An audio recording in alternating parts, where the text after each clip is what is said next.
Like chaotic neutral, but yeah. Okay. If you were anything less would be uncivilized. There we go. I think everything's set up right. I think we know how to do this. Oh well, if it's messed up, at least we won't know until it's already happened. Hello everyone, welcome to Star Wars Initiative, and we're back for a Moth to the Flame, our D&D 5e Eberron campaign. I temporarily have 3 screens, so excuse me if I get a little sidetracked because I gotta remember where I put everything. But I'm gonna enjoy this while I can, but now I don't have to have everything crammed all over the place. So yeah, it's been a little bit. It's been a couple weeks. I hope everyone had for those that celebrate the Thanksgiving family holiday thing. Hopefully, you safely either at least talk to your family, or like some of us had Zoom calls with family and stuff like that. But yeah, let us get back into the story. Let's go around and see how everyone's been and catch up with our characters so that we can do a little recap and then hop right back into it, because I think this week will have quite a bit of action in it. So let's start with Wally. Wally, who are you and who is Gregory? What's up, y'all? It's me, your boy Wally. Go by he, him pronouns. Of course, I'll be playing Gregory. He also goes by he, him pronouns, who also is a gnome artificer who had a nice little touching flashback last session. So, hey, let's see how this session goes as they are now... Wait, I think we're on a train now. Yes, we are on a train. We are on a train. So let's see how this goes. Yes, you're in first class on a train, just sitting down and enjoying the amenities and the luxury afforded to you temporarily. But those things tend not to last for some strange reason. But what does last is the festive energy that Kay brings to the table. Kay, can you introduce yourself and USA to us today, please? I absolutely can. I gotta get my ears. The entire month of December, you can just call me a deranged Easter bunny. It's fine. If you get it, you get it. Yeah, so I've been on a train in an Eberron setting with Kyle before, and last time I was a sorcerer with a cleric spell list, and I went down. And this time, I'm just a plain cleric, so let's just fingers crossed, Okay, your track record, yes. Yeah, I am scared for you. This is where we realize how bad I am at making characters, like gameplay mechanic wise. I think your tanking skills are on par. They're great. You know how to run in there and help other people avoid taking damage. Yeah, sure. Just wrong I'm definitely wrong character builds for it, but I'm generating all the aggro, that's for sure. Yeah, but also laying out a lot of damage and other stuff too. So the job's getting done. It's just you usually pay for it in the end. But that's okay. That's okay, because we also have some other Healy type folk and tanky type folk, including Lindir. So Strider, can you introduce yourself and Lindir to us today, please? I certainly can. My name's Strider, and Lindir is both Healy type folk and tanky type folk.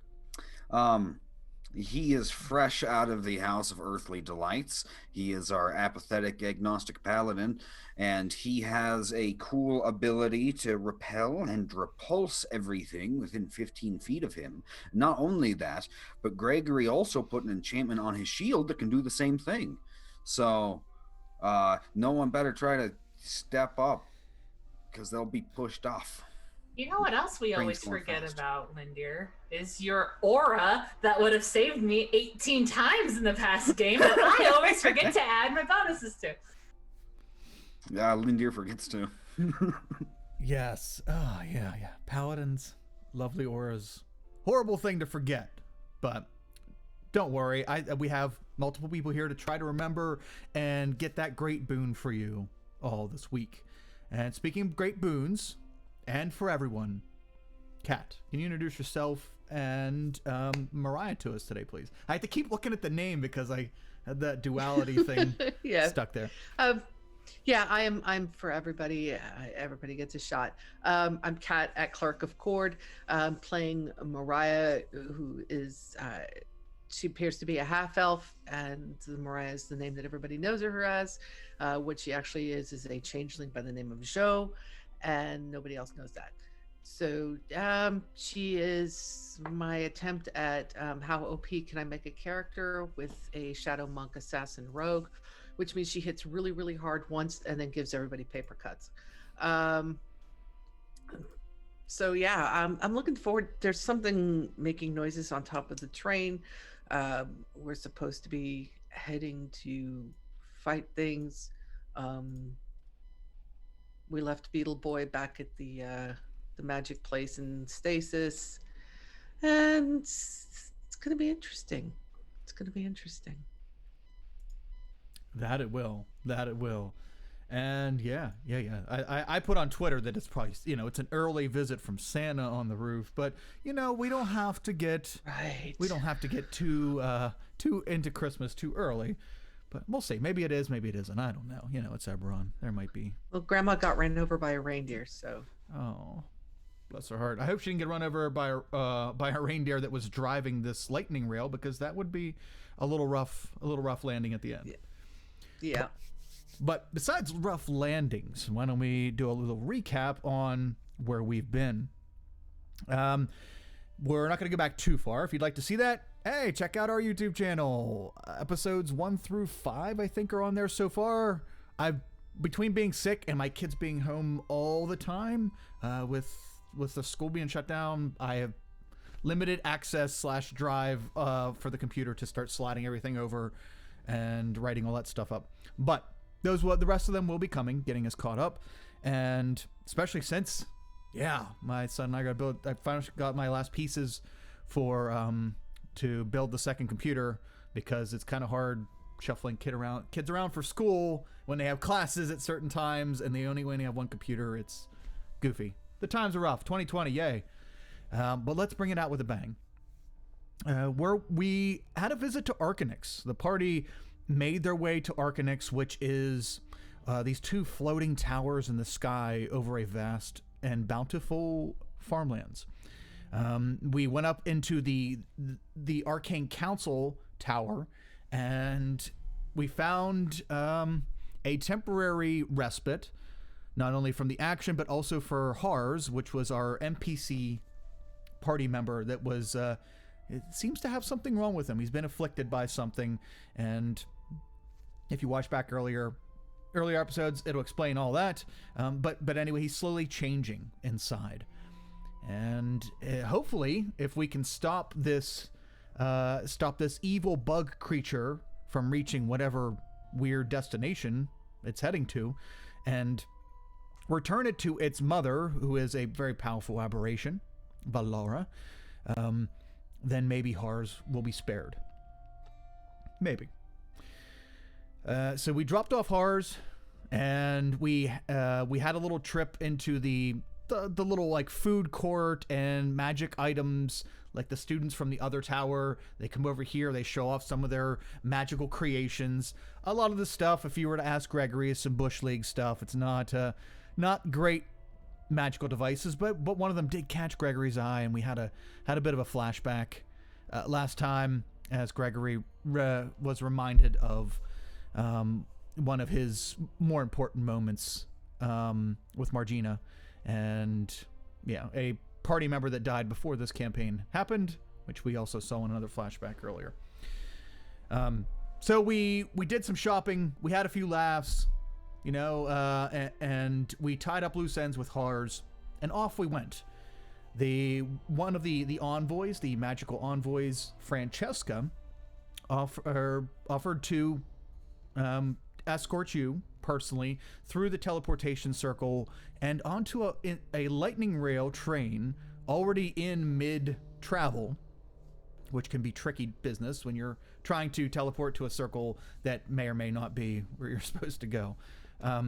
But you were teleported onto this lightning rail, and you quickly found out that there's this room that the teleportation circle's in, and it's kind of a caboose utility room. But then right off of that is this nice, elegant lounge, And Francesca told you to settle and, grab something to eat. There was some music playing. And it's a very nice, speakeasy type, a little lounge area for the first class people. But you were the only ones actually partaking. Everybody else were staff on the lightning rail. It wasn't long after beginning to enjoy this little bit of nice living that you heard something on the roof of the lightning rail, a scratching and clanging noise. And there was some movement of the car that you're in, but not enough to rock it or anything like that. But it definitely felt like there was something or some things making its way onto the top of your car. And that's where we ended last week. So, we're on our way to catch a bug. Hopefully not kill it, and hopefully get it to where it needs to go. Now, something getting in our way as soon as we hit ground side? Kind of peculiar. Very strange. But let's bring back Kay's worst nightmares and have an adventure on a lightning rail. Okay. So, as mentioned before, oh wait, we need train sounds. Train sounds.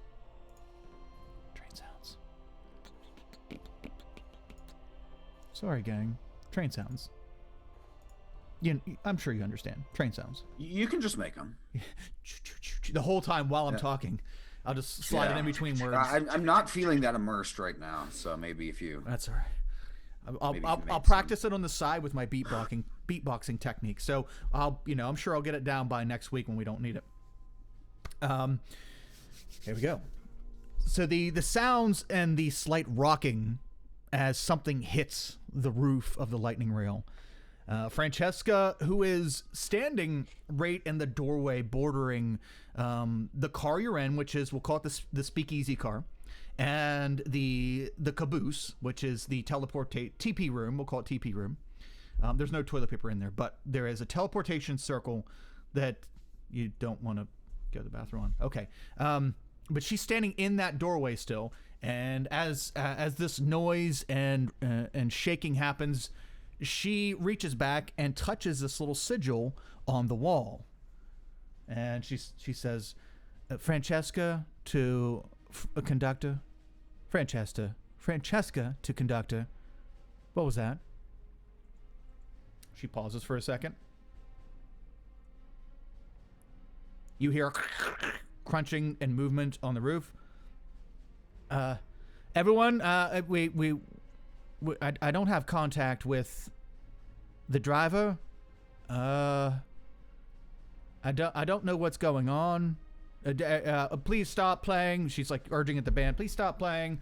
Everyone, fasten in. I don't know what's going on here. Do any of you know anything about trains? No. Mariah's The overall design, the maintenance of trains. I know about that stuff. I mean, anyone knows about that. She smacks the wall underneath the sigil. There is a small metal button. She's like paying attention to what you're saying. What you're saying. Oh gosh, what you're saying, Gregory. But slaps a button on the wall, and all the open windows along the sides, like any other train, you want to partake in the view. These metal shields mechanically slap down over top of the outside of the windows, and now there are just slits so that you can see outside, but it's basically armoring up the windows to the side of the train. And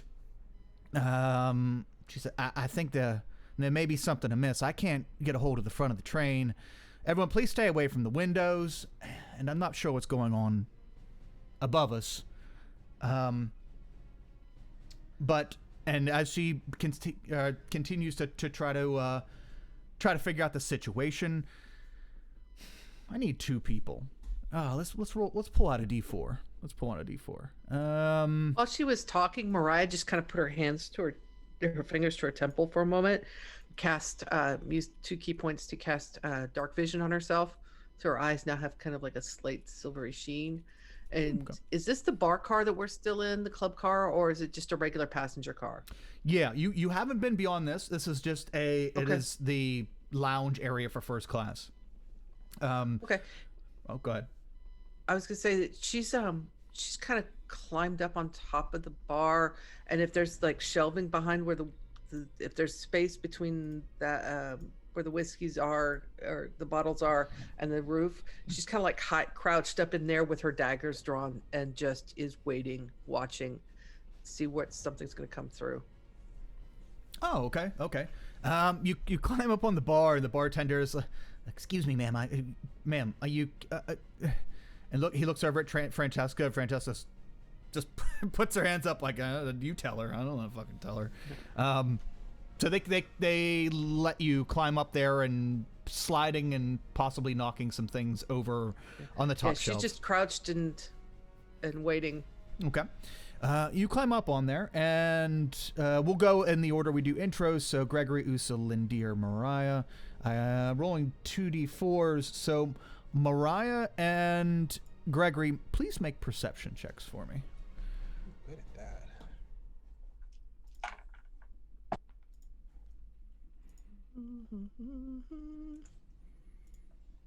That is a 15 from me.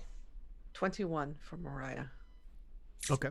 Okay. Wow. Then we'll say both of you notice that on one of the windows across from the bar, right? We'll say Mariah, you see this once you finally get perched up on that top shelf. And Gregory, what would Gregory be doing? Is he like sitting down and just waiting to see what's going to go on? Are you inspecting things? Are you actively doing something? He's sitting there waiting to go on because he doesn't have anything he needs to fix right now. So he's just sitting there waiting to see what goes on. So he's like sitting on a bar stool.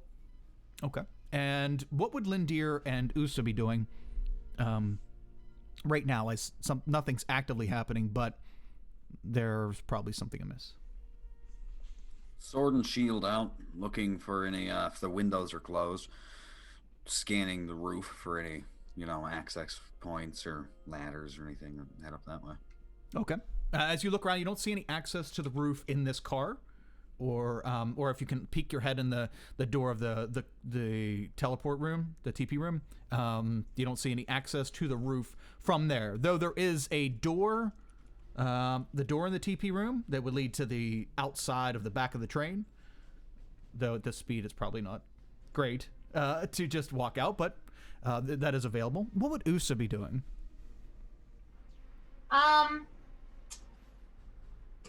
So the sounds are just coming from the roof of the cafeteria training car, right? There's not sounds from everywhere. Yeah. No, there yet? was a sudden, and then it stopped, and then there was a little bit of a little light noise after that, but then it stopped. There is no noise right now.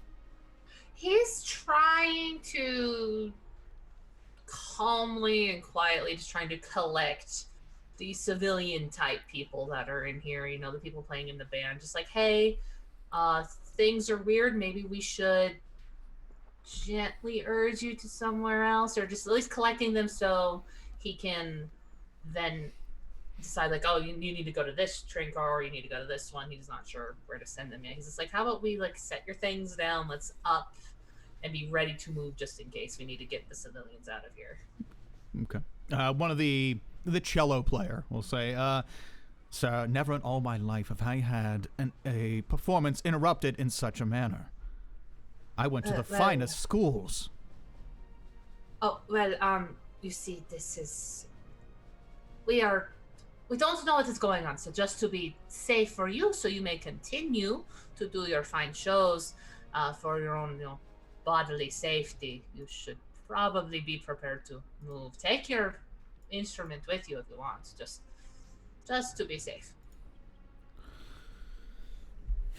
Fine. And they all you kind of herdle them all together in an area here, and they're sitting down on some of the staff benches, and for the most part chilling out. Some of them look nervous, other than look like that gentleman looked offended that they would be stopped mid-performance. Oh shit, sorry gang. There we go.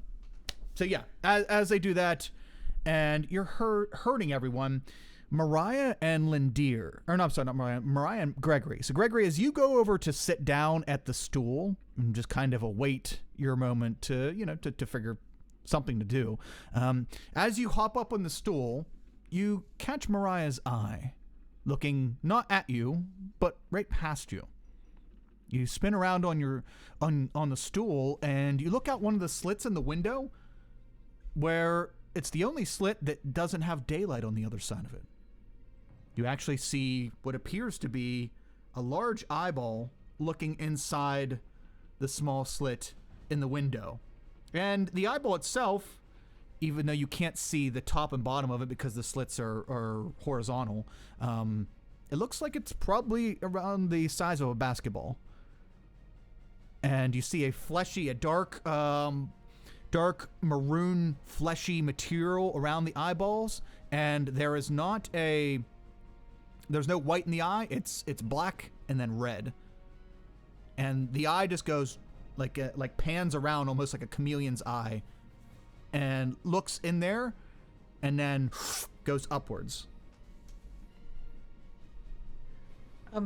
Is there a hatch in the ceiling? Not in either car you've been in thus far.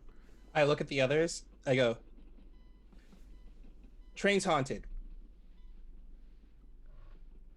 Gregory, I don't think ghosts. He pulls out his Eldritch Cannon, loads it up. Train's haunted, and he heads over to the window and like tries to like peek out, like just try to see up where the thing went. Okay. Well, there is in these slitted windows, there's the original glass, and then there is the armored metal, and inside the slit there is another pane of glass as well. So I'm sorry, you can't go out there. Yeah, but there's something just looked inside of this train and went to the roof. Whatever is causing this trouble is on the roof of the train. I need to go out there and check it out. Gregory, tell me you don't really believe in ghosts. No, I don't believe in ghosts. I just wanted to say that cool line. There's a monster on the roof of the train. Got you. Mariah is going to head for the door, assuming that there's a ladder that goes from the outside of the car, from the end of the car that will go up onto the roof. Would Gregory know about like the intro, like looking at like the? I would have Gregory actually look at the train and have one of those like those plot moments where they like start analyzing the train, looking it over, trying to recognize what kind of engine makeup this is, that he knows what ladder he could take to get to the roof the fastest possible, that kind of stuff. Okay. So is this more of a Sherlock Holmes or like a Sheldon from Big Bang Theory? A very Sherlock Holmes kind of thing. Okay. Yeah, go ahead and make a... What kind of... Do you have any land vehicle proficiencies or anything like that? No, I do not, but I'll roll anyway. Yeah, just make an intelligence check. Okay.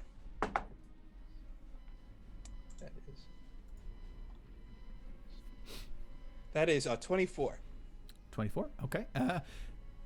You know that there will be access at the front, at the back, and as far as ladders, like exterior to get up and on top of the roof, you know there'll be accesses throughout the length of the train. It's hard to tell. You know there'll be one at the front and one at the back, but it's hard to tell where they put them in the middle because it's all based on type and style of train. And a lot of these trains, these passenger trains, they're not going to put access in all of these cars so that people aren't just willy-nilly deciding to go weird and start climbing out and stuff like that. Okay. So after I figure that out, I would like to now calculate what like exit it would be best for us to go through right now so that we can intercept this thing. That's a personal preference. There is one exit in the back. Lindir has already seen that there is an exit in the TP room, but going straight out the back on a train like this it doesn't have that nice handrail where you get to the 1960s where you get to wave at the people. It probably doesn't have that. It's probably straight up. You walk out the door. There's a small platform and then a ladder. Probably more dangerous than most of the other accesses. So you might want to consider going farther in the train. But all right, that is an option. I look at the others. I say we need to go further in. If we go for the back, We're gonna get caught up in all the velocity because even though they're supposed to have it, a lot of electric trains don't have kinetic energy suppressors lined on the top of the roof. Looking at this model, it probably does. It's a very old model. Anyway, we should go to the front of the train if we want to stop this thing. You're certainly saying a lot of words, Gregory. All right, let's go. I'm just saying. Just look. I'm smarter than you. Come on. And he heads down to the other direction. He's smarter than you. He's a master expert in phasmoferriquinology. Exactly, as he runs down the hallway. Okay. Just follow after the short one. Let's go. Okay. Mariah, what would you like to do? You're still perched up and. Yep, she's watched. Well, given that it's probably it's probably best to leave the window shut. Plus, they've got the metal on them. It's going to be safer for the people that way. She's just going to reach up and just kind of knock on the ceiling, like just give it a couple of hard taps with her fist, and then follow the rest of them. Okay. You smack the ceiling a few times. There's no noise in return when you do so. She just wants to let whatever's down there know that are up there. Honey, we're home. Okay. Gotcha. As Gregory, you are, and Mariah, you're climbing down and following the other three? Okay. Gregory, as you open up the door leading from this car into the next, the first door, there's actually two with a small gap in between. You open up the first door and you start opening up the second door. Halfway opening it up, you see that this is, which car is this? The crew car. So this is this is a small car with like crew members' quarters, we'll call it that.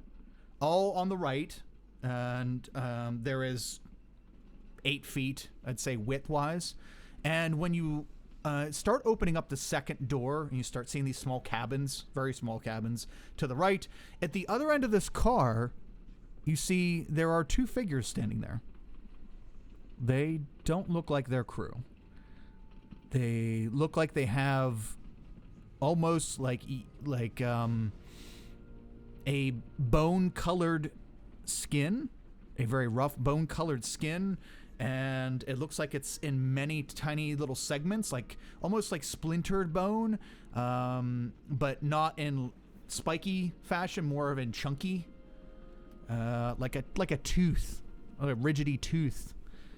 Bodies. But there are 2 figures standing at the end of the hall with large sashes across their chest and scimitars in their hand. They have very long heads and with the almost alligator-like shape, but it's made of this rough bone tooth-like material. And they're both staring at you as you open up the cabin. They don't say anything though as you open the door. I look at these guys like, you're definitely not supposed to be on here, are you? Tickets, please. Yeah. Oh, motherfuckers, you don't have your tickets. Hello there, the one on the left says. And the one on the right's like, come, speak with me.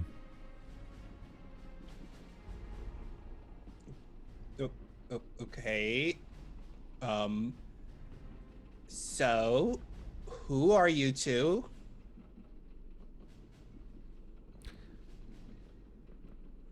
I am, the one on the left says, and then the one on the right says, Dale.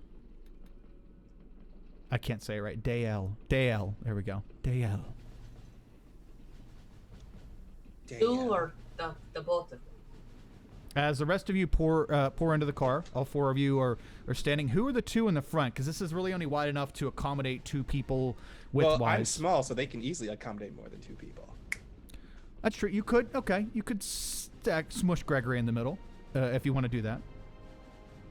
So how would you be fashioned in this 8-foot wide area? I would probably be sharing a space with Mariah.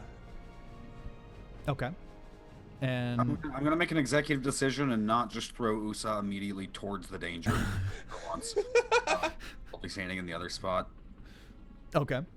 This is at least like at Lindier Yeah, like. Who invited the cavity creeps? Oh, that's what we're trying to find out. Apparently, their name. Well, one of their names is Dale. Do we really want to talk to them? Not really. We gotta find what's on the roof. Okay. Yeah, is And that Mariah, your thing? how far away are they? They're about 25 feet from you. About 25 feet. Yeah. To use the returning weapon infusion, how does that work? It's basically when you throw the weapon, it automatically comes right back to your hand. Right. Do I have? Is it a bonus action to apply to the weapon? How does? Let me double. And how long does it work for? Let me double check this. Hold up.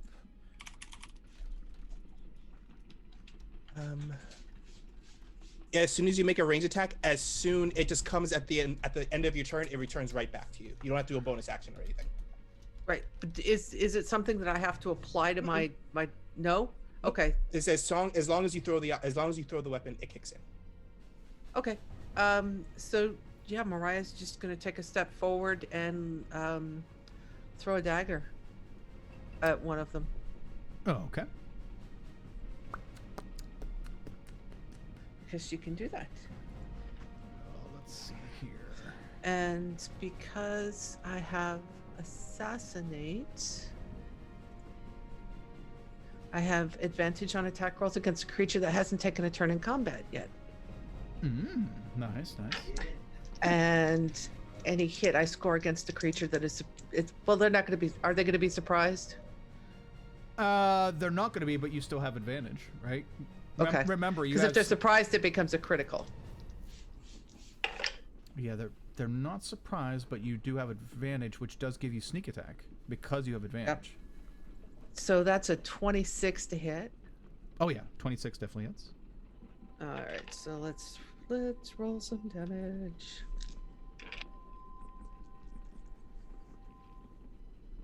Well, that sucked. Okay, so 7 is the sneak attack.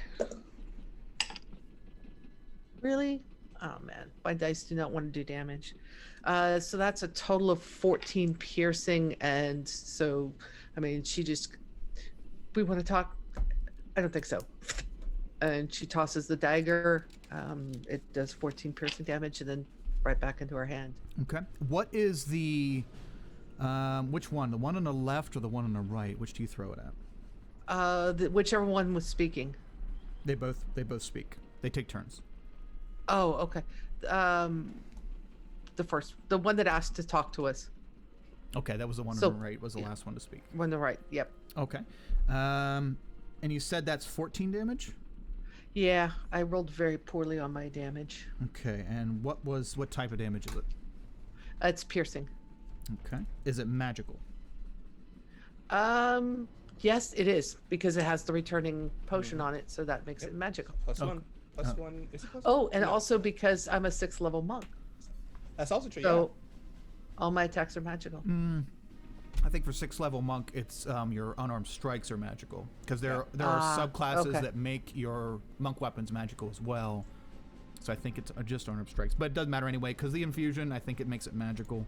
And Yeah, it does. You're good to go.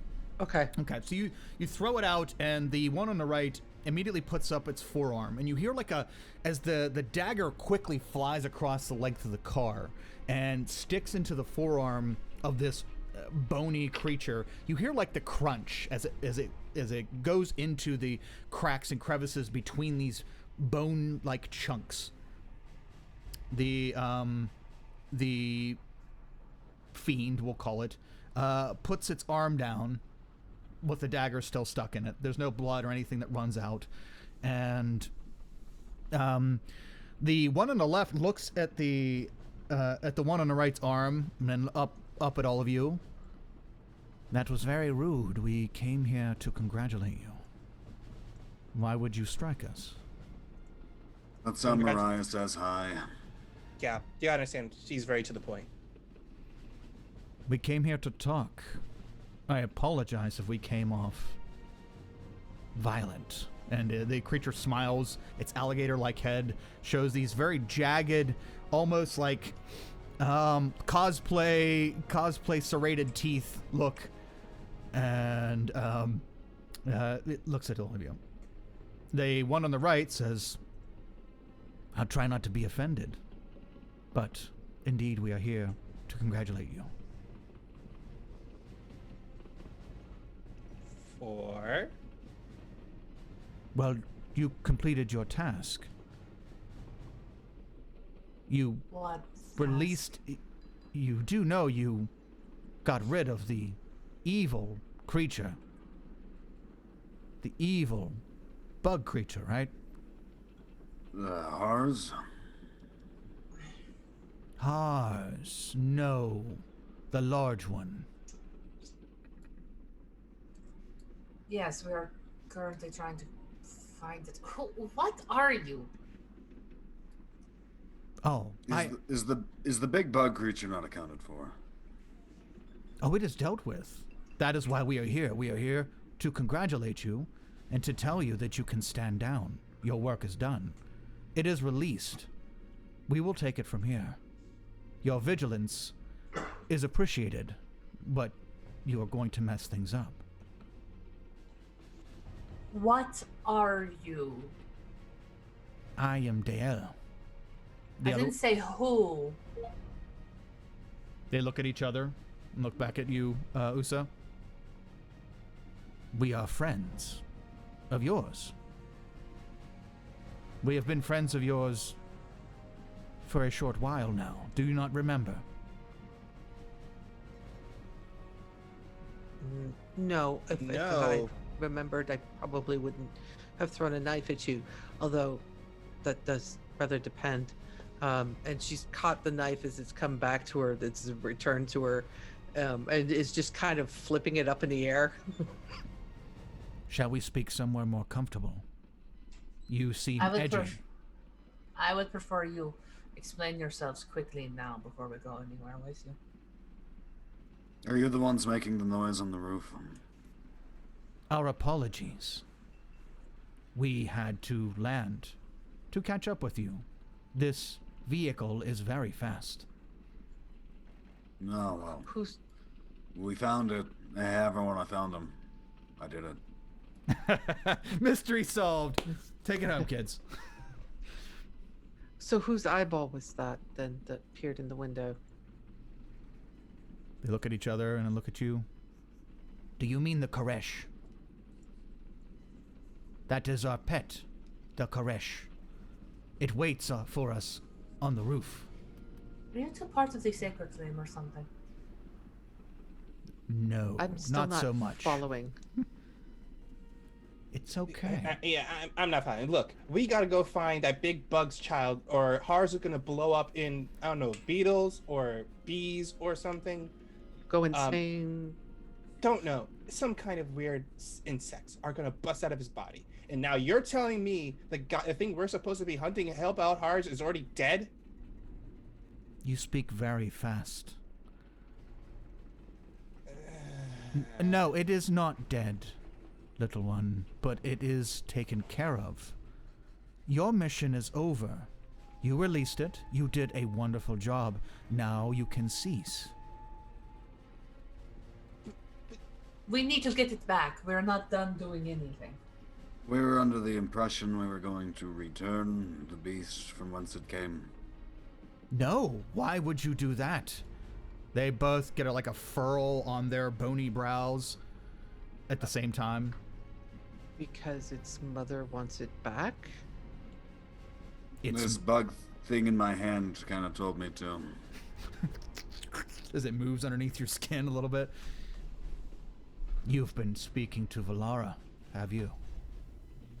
Unfortunately. It is very sad that if you continue to speak to Valara, we cannot be friends any longer. We cannot help you. We cannot keep you safe. Do you know what you're doing? We don't even know what you are. We've never met you. We aren't friends. We have no affiliation. You need to explain yourselves in plainer words than you are now. If you've been trying to keep us safe, you've not been doing the best job. A particularly bad job, honestly. Yeah, exactly that. You're not good at that job. So you better start explaining yourself because I have a really itchy trigger finger. The two creatures look at each other and smile a little bit and then look over at Usa. Our apologies, we didn't know that you've been getting into other matters. You released the creature. That was what you were supposed to do. You were destined to do. You did well. Now you need to back off. We will take you away from the situation, unharmed, completely unharmed, and once it blows over, you can go back to your lives. Well, unless you are going to capture the bug and give it back to Valara, then our goals do not align and we have no business with you. What happens to everybody else? I mean, like the rest of the world, isn't this thing out causing havoc and mayhem, killing people? It is, which is why we wish to quell it without killing it. Well, we're doing the same thing. Yeah, we're on the same We're page getting here. rid of it. We are getting rid of it. But you have allied yourself with Valara. She will see this creature do great misdeeds. You know, we're just trying to take it one step at a time. We have to get it back to her so that we can save our friend. And then once we are sure he is safe and that his soul is no longer bound to her somehow and that none of ours are, then we will handle the bug thing again. One creature's soul is not really worth it. Valara fans, you know. She kind of is forcing us to do this. She forced this whole situation on us because she did what she did to Hars. The one starts speaking, and then the other, the one on the left starts speaking, and then the one on the right chimes in. One on the left says, "So she's using you." And the one on the right then finishes, "She will throw you away when she's done." Yeah. Oh, we're betting on that. We can keep you safe. Look, no offense, but to kind of quote what Lindir said, you've been doing a pretty shitty job right about now. Because we cannot see you are with her. You are shielded from our protection. Come with us. Lay low, and then we will set you free. See, that's not going to work because we have business to do, and I do not trust people that won't tell me what they are and who they are working with my business. If you will not make a deal with us, then we will be forced to bring you anyway. We don't want to do that. We don't want to harm you. You have done a great service for us. You are friends. Please do not disregard this fact. What do you want with this big bug in the end? What's your end game with all this? We want to put it away where its mother cannot siphon its energy, where she cannot grow in power, where this thing cannot destroy what is precious to Eberron. So you're asking us to sacrifice my friend in order to further your own agenda. That doesn't really work for me. Sorry. No sacrifices. No great deeds are done with no sacrifices. This is your last chance. How about we sacrifice you then to make it happen? No, you pissed her off. There's no reasoning with her now. Yeah, I gotta tell you, because since you said that whole thing of ignoring the wishes of everyone else and sacrificing her friend, yeah, you might as well just, do whatever you need to do and try to stop us because she isn't gonna back down at this point. The two creatures begin to walk forward, and as they take a step, their bodies begin to segment apart a little bit and slide together into one. They take two steps. This is where we're going to roll initiative. As they go from two bony looking fuckers to one big bony effer. And I took a picture of this. I could send it to you then, but Unfortunately, that would take some time. Really, I really thought this was going to go so well. How could this not have gone well? That's your lying voice, Kyle. Do not lie to me. Did you just put your lying voice on? All right. I mean, isn't that your DM voice? DMs don't lie. They just mislead. That's all. But it's for your So- own good. DMs are like the Fae then. Yeah. It's all for your own good. That's how it's flavored. Gotcha. Two. Okay. So we have balls. I forgot to make the initiative thing out. You all have tokens, right? Do we? I believe so. If you click and drag on your character, let me see. Oh yeah, that's right. Yep.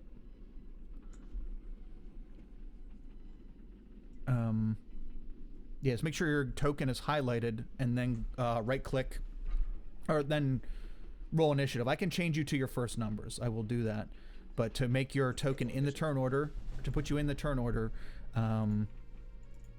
do it that way, please. I'm just going to put... Oh, can I keep that one?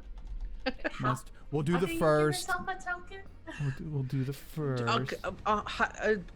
Click on your name in the journal thing and just click and drag onto the main screen. Okay. I got it. I'm I got it. just going to... So if there's no bias here, I'm just going to put this silly totem face as the creature and add a turn. Okay, so we still need everybody but Mariah on the turn order. Like I said, I'll replace the numbers for your initial numbers roll, but I need you to... Actually, I can do it if I have your tokens. But I don't... Okay. So I'll do it. I'll add USA and there and there. Okay. So can everyone tell me your initial numbers, please? Well, I got a 15. 15. Okay. 13. I got a 22. Okay, so 15 for Gregory. And Lindier, what was your initiative roll? 16. Okay. Why will it not let me? I changed mine. Oh, you did? Okay, awesome. 16. And USA, you said yours was 22? Yep. Nice. Okay. I know. All right. And put it in descending order. Here we go. Okay. The creatures begin to walk forward, not actually doing anything, but they're each holding a scimitar. And as they begin to combine together their bodies, they also each take a hand and push their hands together. And when they do, it makes one arm. And the two scimitars actually combine together and make one large scimitar itself. And as they now take up almost the entire 8 feet of this of the wide space, the creature marches forward, and it snaps and cracks as all the pieces align together. And who goes first? Usa, you are quick to react as this is going on. Yeah, Usa's gonna cast Spirit Guardians.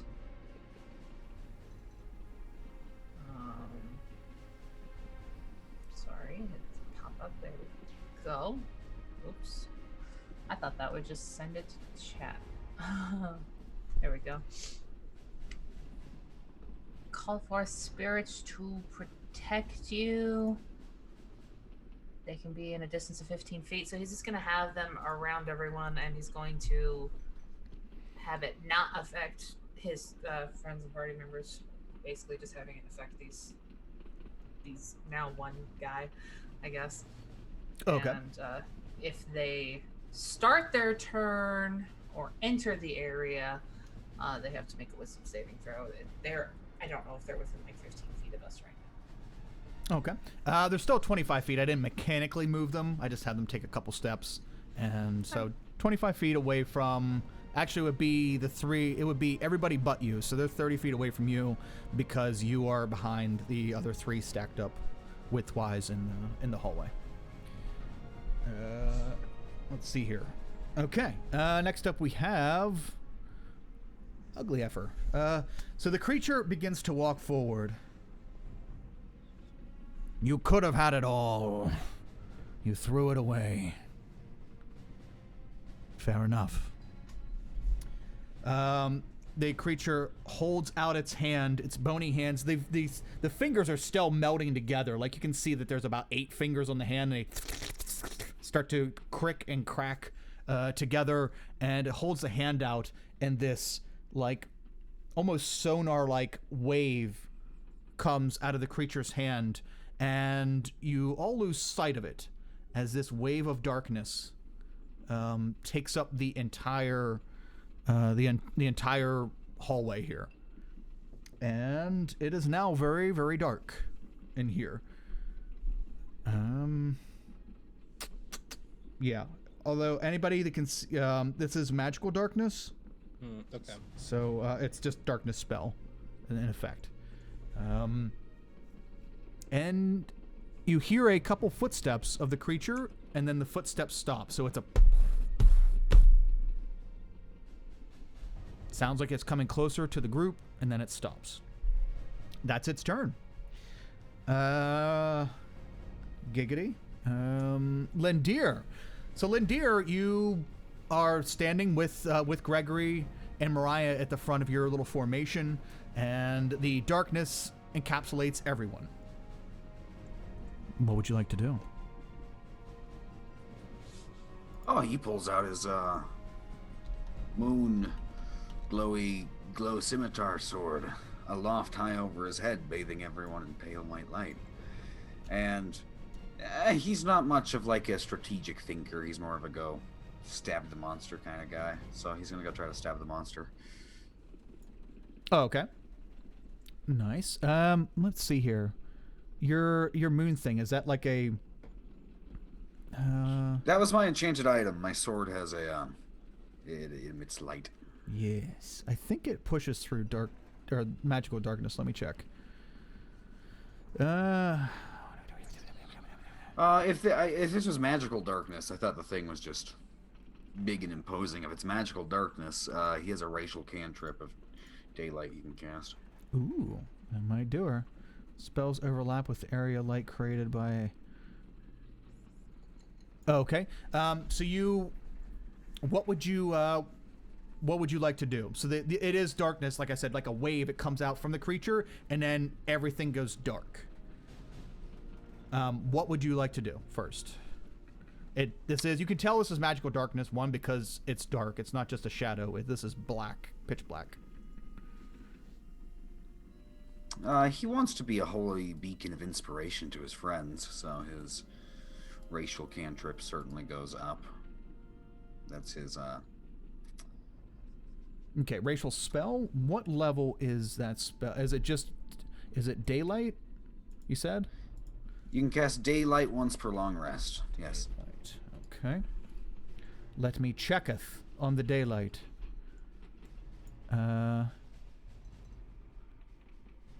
If any of this spell's area overlaps with an area of darkness created by a spell of 3rd level or lower, the spell that created the darkness is dispelled. Yeah, that's what I'm trying to figure out, because the darkness says almost the same thing.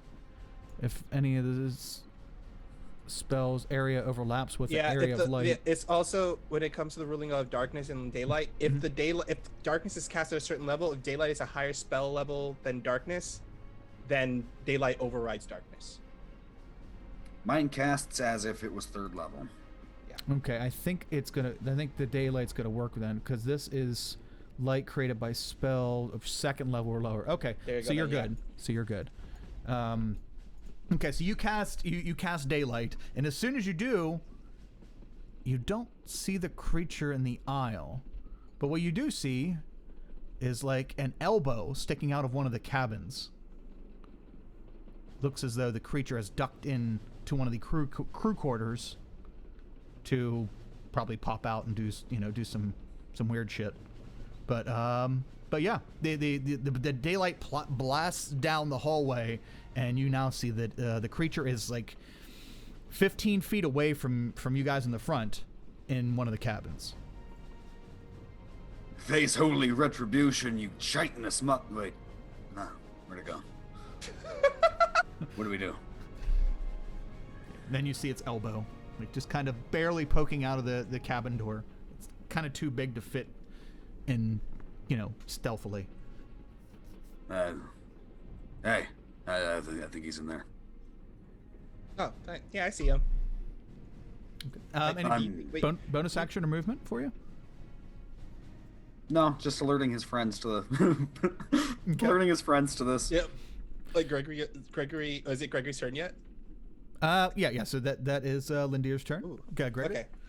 As soon as Lindir says that, as soon as Lindir goes like, "Hey, you're right there," Gregory's like, "Yeah, you're right there," and he holds out his prosthetic, which turns into his Eldritch firearm, and he fires he lobs this little like a palm opens up, and a glow appears, and it lobs out a little orb that flies up in the air, and it drops down right next to where that guy's elbow is at, as he casts Shatter.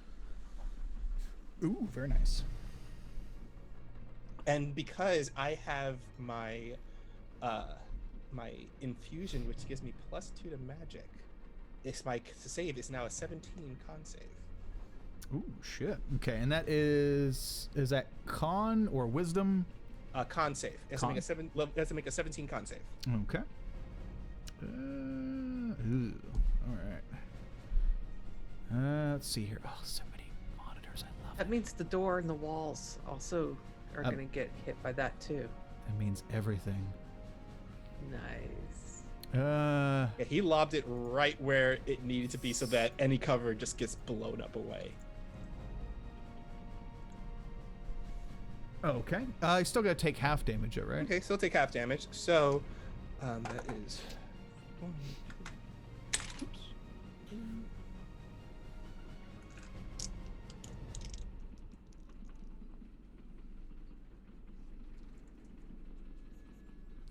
What is the radius of this? This could get very interesting.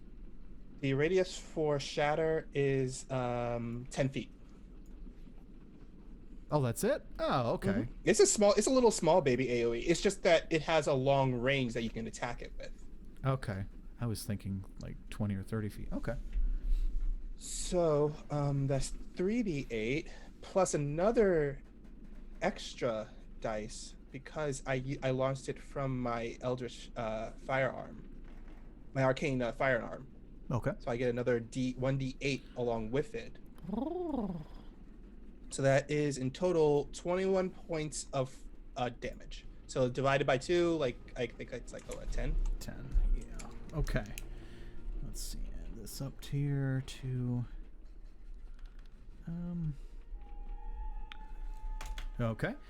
And then as my bonus action, I lower the cannon. Down. That's been mounted up on my shoulder like this. I lower it down, and I fire the force ballista at this thing. Oh, okay. Nice. Fire away, Gregory. That is 21 to hit. Oh yeah, that hits. 3d8.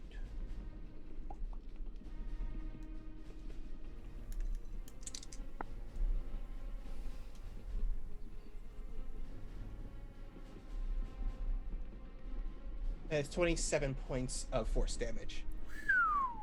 Holy balls. Okay. 27 points of force damage. 27. Oh, and then and then it gets pushed back 5 feet. Okay. Okay, I'll thematically throw that in there. Okay, so how does that go about? How do you transition? So you use so you see Gregory hold out his prosthetic hand and it turns into his arcane firearm that he launches the shatter out of. And after the explosion from Shatter, as soon as that explosion goes off, it's like as a reflex, he just lowers down the cannon and then fires a force ballista from it. Very nice. As you send this barrage of love into this small crew quarter cabin, the whole wall, what there is a wall besides the open door itself, the wall leading into the hallway explodes, and as well as the wall adjoining that cabin to the cabin closer to you. So you see like this large gap where that cabin used to be, and you see the creature inside thrown against the wall, and its arm hanging outside of the lightning rail. Its left arm hanging outside the lightning rail because the other end of the crew quarter also caught the blast, and so this thing is almost looks like it's getting sucked out, or going to get sucked out of the train itself, and it's like Gregory then goes like, "Hey, I can see you." Yeah, it's real. It sucks for this thing. Real bright in here, and now there's a giant hole leaving an opening for anyone to lob assaults in this creature's direction. Hiding really didn't work out for it. But yeah, it took some damage. Excellent. And let's see here. Anything else, Gregory? Any movement? That's it. Awesome. Very nice. Mariah. So Mariah, you look and you see now there was a straight visual line between you and the creature. It's very bright in here. I was gonna say, what's the it's a 60-foot radius of bright light. Okay. So there's no dim light. There's no area of dim light at the moment. No. Oh, I mean, there might be a little bit of dim light in the cabins that the daylight doesn't hit like directly because of the walls, but not between you, like not in your visual range. There's none. Okay, so can't do that then.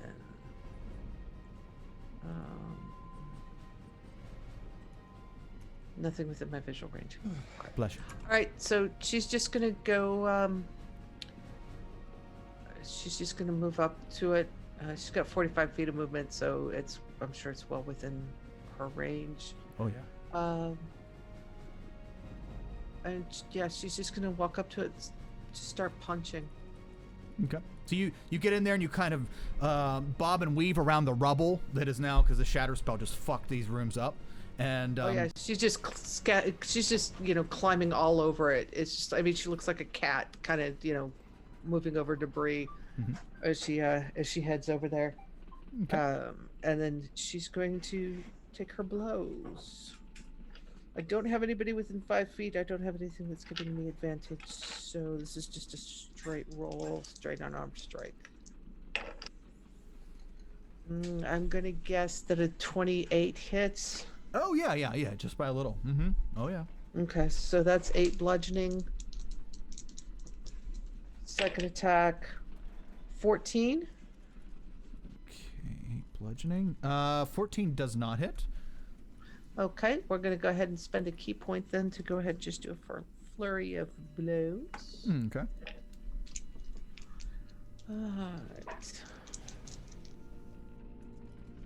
Alright. Dirty 20. Ooh, dirty 20 does hit. Okay, that's 11 points of bludgeoning. Okay, and these are magical. Yes. Yes, these are magical. 16. Does a 16 hit? 16 does not hit. Okay, so that's her turn. Okay, so the creature is very large. It's probably, its head's almost touching the ceiling, so probably like 10 feet tall and 6 feet wide. It's very, very stocky now, and it's plastered against the wall. You limberly, is that a word? Whatever the fucking word is. You with great agility, very deftly jump and make the bounds between all the rubble, jump onto the creature and begin to start punching on it. It's trying to block some of your blows. When you hit it, it kind of hurts your hands a little bit because it's like hitting solid bone. But at the same time, you're magically, you're infused here, and you're bashing at it. It's blocking some of your blows, but it's not. You're too quick, and it's unable to fend you off. It pulls its other arm inside the train to try to grab at you. You take another step back, and you reach in and punch it again. Very nice, very nice. You get a barrage of attacks in. Is there anything else you'd like to do? Nope, that's action, bonus action, and movement. All done. Oh, okay. Yay, Limberly! Good for Limberly. Okay, and so you're up in its face. Usa, you're up. Back to the top of the order. Okay, yeah, they haven't gotten within my, 15 feet yet, have they? Oh, no. He got blown back even farther. Got blown back. It's like 25 feet now. It's like 3 cabins down from where you're standing. Because when you went in through the door, there's a cabin right to the right. It's like 3 cabins down. Right. Okay, well. Oh, God, I don't want to, like, waste that. But...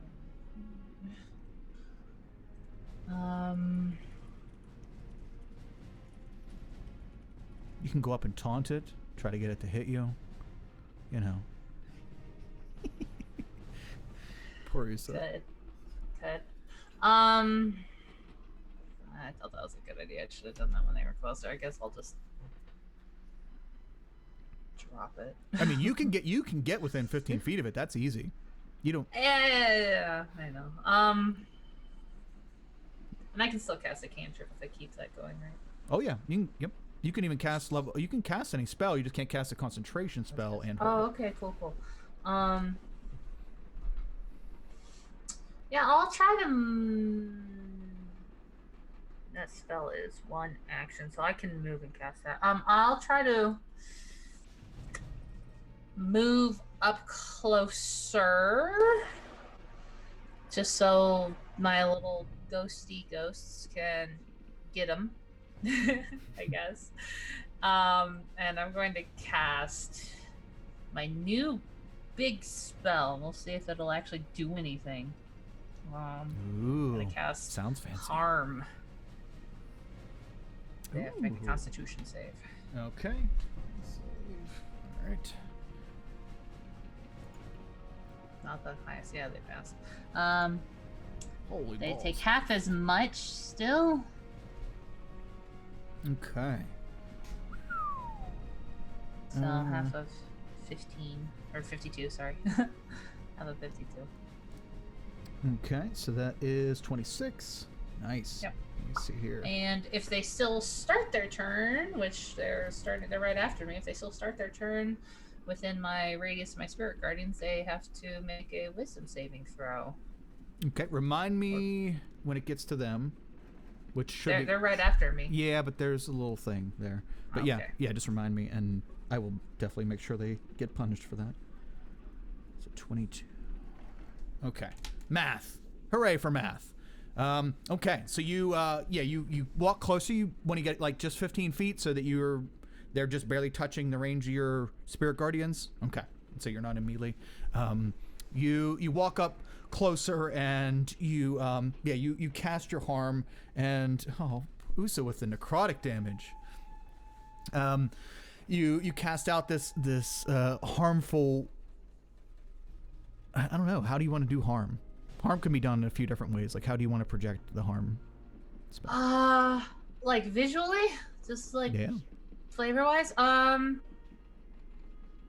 Yeah, it's probably, he's got his like weird trickster stuff, so I'm imagining there's just a weird kind of shadow looking thing that clings to the ground. You know, he casts it and it kind of just comes out like in a bubble from his shadow on the ground, and it will just go serpentining over to it and like come up under the creature in like an eruption of like green smoke that just like fizzles around them. Ooh, nice. And when the smoke dissipates, you can see like a lot of the exterior of the creature's bones are kind of melting, almost with an acid like melting. Yeah.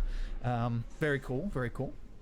And as we get to 20 in the initiative roll, the creature, now in pain, racked in pain from the harm spell, and with Mariah standing right on top of it, pummeling it, it roars out, but it's a very organic roar, not much like a fiendish, like it looks like a fiendish kind of creature, but it sounds like like it has, like it's made with tissue, like a, like a dinosaur roar, we'll call it.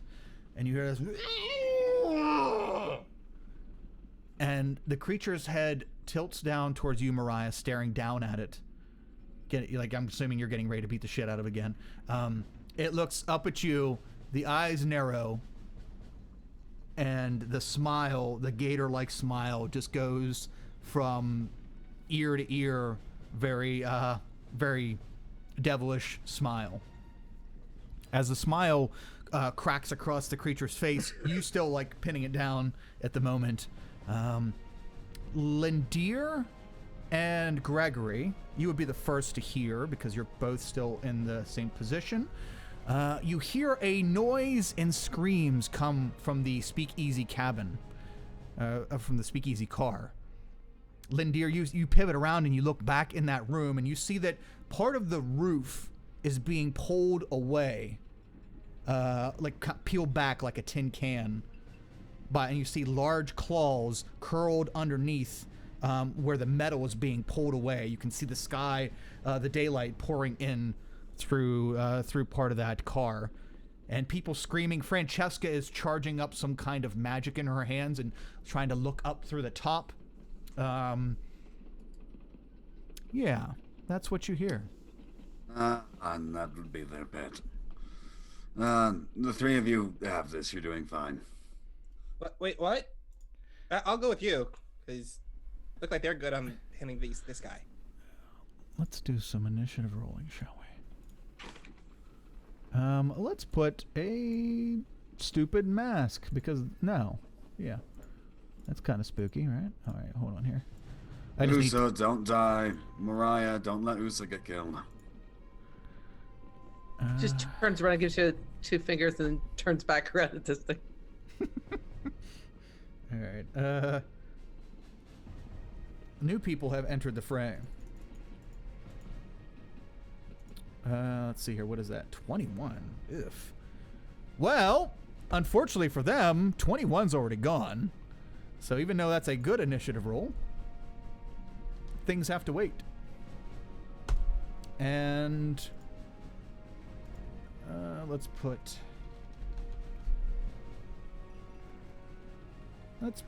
make this look like a sure, a T-Rex on a mount, or a T-Rex mounted T-Rex, taxidermy style. Yeah, why not? We'll do it that way. Okay. And an 8. Okay, gang. As the top of the speakeasy car begins to get peeled back, the claws retract and pull up away and are no longer in sight. Francesca's like, "We have company! Help!" She yells out for help, and we're now down to Dale. So Dale looks up at you, Mariah, and looks over at Usa and says, Oh, I know that one too. Mariah, I need you to make a Constitution saving throw, please. JL's also going to take their Usa damage. Yes! Thank you for reminding me. Usa, did you roll damage earlier for... Nope. Okay, go ahead and roll your Spirit Guardians, and I'll make him make a Wisdom saving throw. I think it automatically rolled damage when I cast it. Did it? Yeah. There it rolled 19 altogether, but they have a DC 15 Wisdom save. Okay. I would take half. 19 altogether. Holy shit, this thing's rolling high. Yeah, it is. It still takes half, and 9. the creature's speed is halved in this area. Okay, so if it moves any closer to you, it has to take double its movement to keep going. Yeah. 18 on the con save. Nice. And I don't have a harm macro, but it does have, it's funny you should say that about your harm. It does have harm as well. Okay. Wow, that's a lot. All right. Oh, Usa, you forgot to tell me that the damage done by harm reduces their hit point max. I thought that was just if they failed the Oh, save. that's right, on a failed. Okay, gotcha. All right. You are correct there. My bad. I'm reading. My mouth ran before my eyes read. Okay, so that is 14d6. Sounds so much more than it is. I guess. I'm sorry, what? Arm does 14d6. Yeah. Great. But it's half for you because of Okay. half for you So because more- you passed. So 24 24. points of necrotic damage. Sure. As the creature looks over you and Usa and taunts you and says that because you did that to them, they immediately pivot over and the large face opens up in front of you, Mariah, and its mouth opens and this like eerie greenish black mist just kind of like a puffball you would squeeze out in the grass just poofs up in your face, and you feel this burning sensation hit your skin and your eyes, and you try to like hold your breath so that you don't breathe any in, but it still burns the shit out of you, and you just got pretty again from the whole charisma thing. But now this thing. Well, that's right. I'm gonna use one of my reactions, actually, not to interrupt, just when I get a chance. I'm gonna cast Rebuke the Violent for hurting my friends. Nice. Okay. So it does that with its action. Go ahead. You're using your reaction, and let me know what that does. Rebuke the Violent. Immediately after an attacker within 30 feet deals damage with an attack against a creature other than me, I can use my reaction to force the attacker to make a Wisdom saving throw, DC 17. On a failure, the attacker takes radiant damage equal to the damage it dealt, or half on success. Okay. Rules question that I think I know the answer, but I'm not sure. I'll check with you guys. Attacker, because it didn't actually attack, is it still an attacker? Does that not count as an attack, what it just did? No, because she makes a saving throw. Because my saving throw. Never mind. Just asking. I definitely don't want to cheat you out of using it because that's cool. I like that. Does it say make an attack roll when another creature makes an attack roll, or just attacks, I think it just says attacker. or does harm? I think it says like two. It says Does deals damage with an attack against a creature. It dealt damage with an yeah.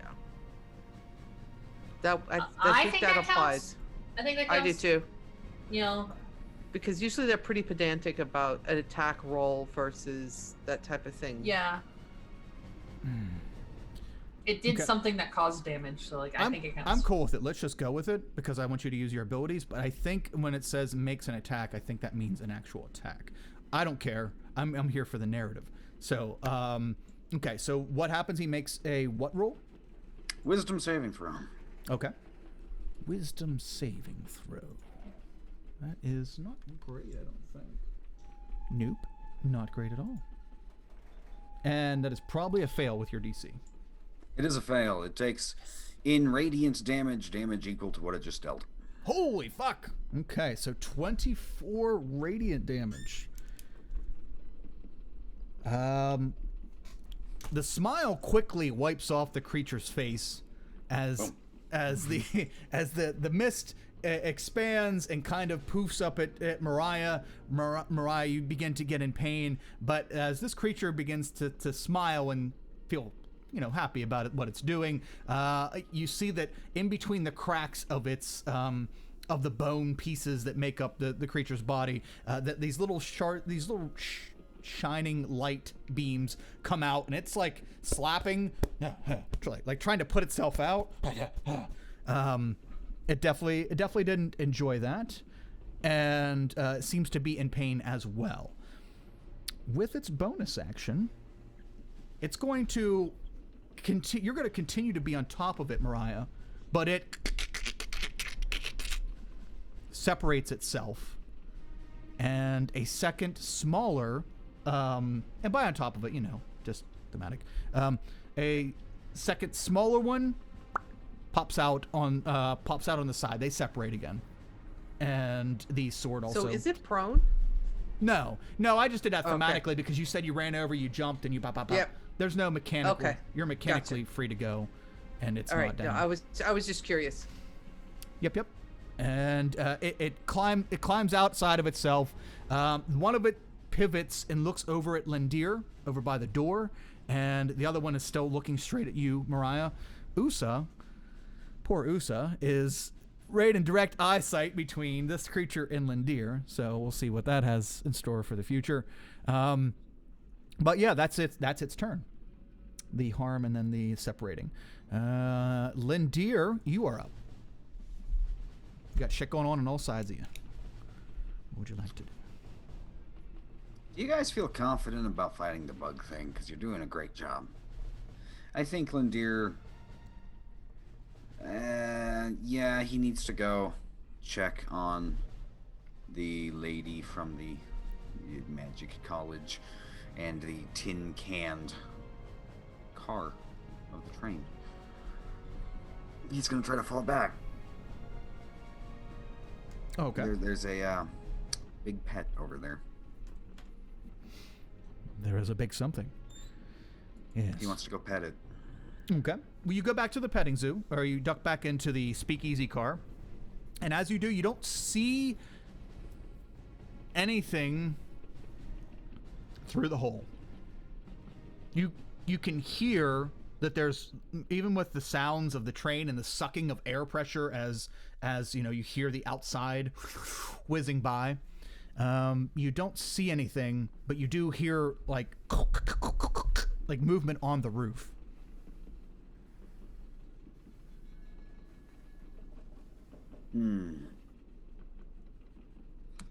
Is the hole in the roof, you know, the width and length of the entire car? No, it looks like it peeled it back maybe a quarter of the width. So that is 8 to 10 feet. It's pulled back we'll call it 10-foot long by 6-foot wide section of the roof. Is there just one other person besides him in this car currently? No. It's Or is everyone still? Yeah, it's Francesca, and then all the staff over in the corner hiding and huddled up, where Usa left them over on like the bench area. He'll run left over. them, I meant in a good way.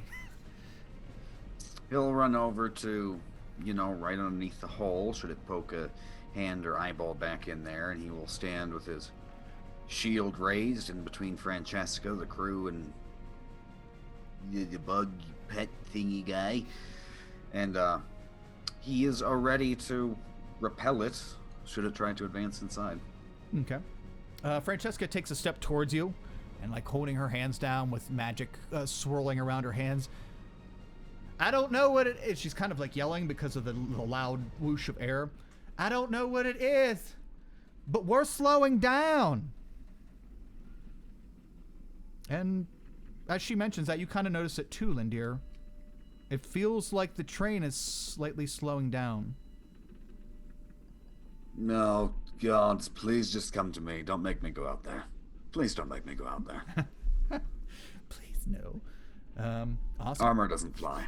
What would you like to do as your held action? You said you want to get ready. Is there any specific thing that we want to trigger a held action? Yeah, if this thing shows its presence in here, he's going to activate his repulsion shield. Oh, okay. Awesome. Good call. Okay. Next up, we have Gregory. You are muted, I think. Yes.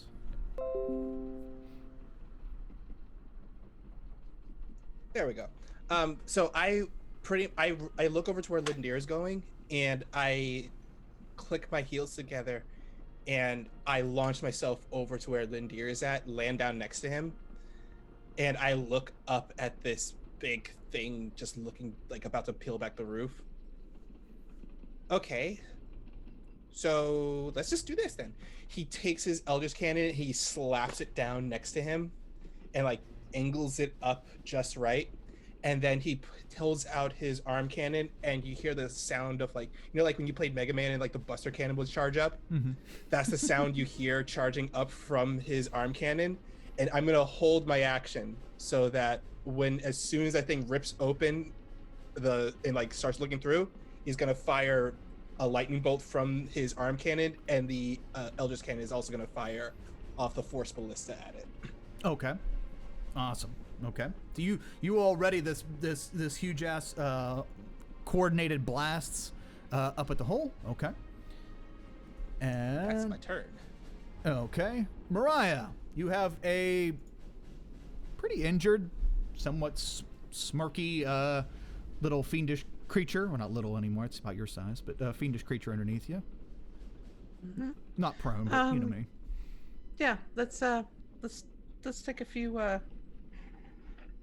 swings at it. Okay. Let's see, that's a 23 to hit. For 8 bludgeoning. Oh yeah, that hits. Okay.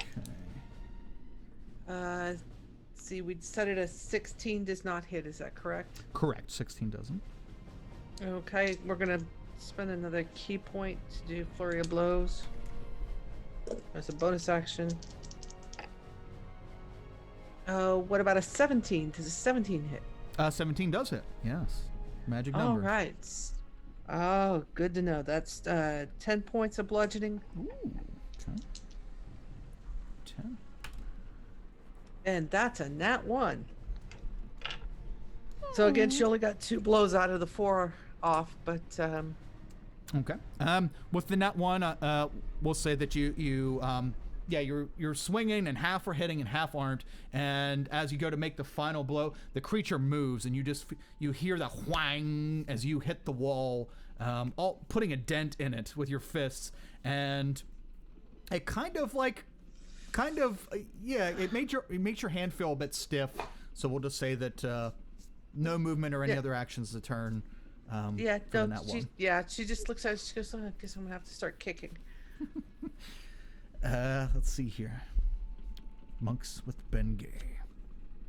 Doing maths. Okay. Tiger bomb.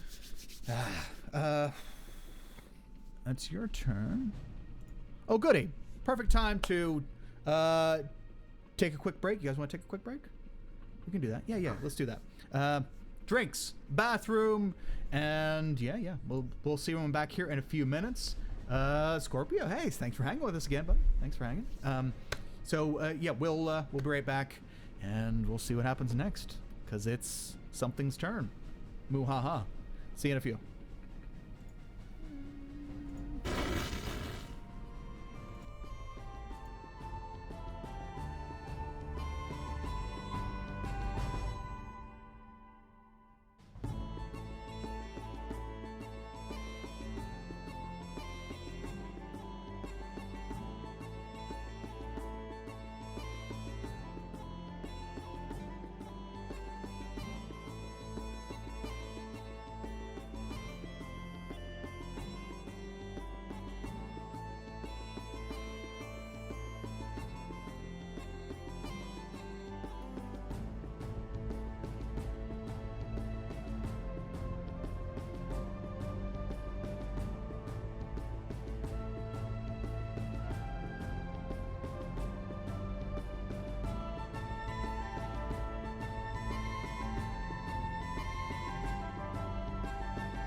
3, 2, 9er.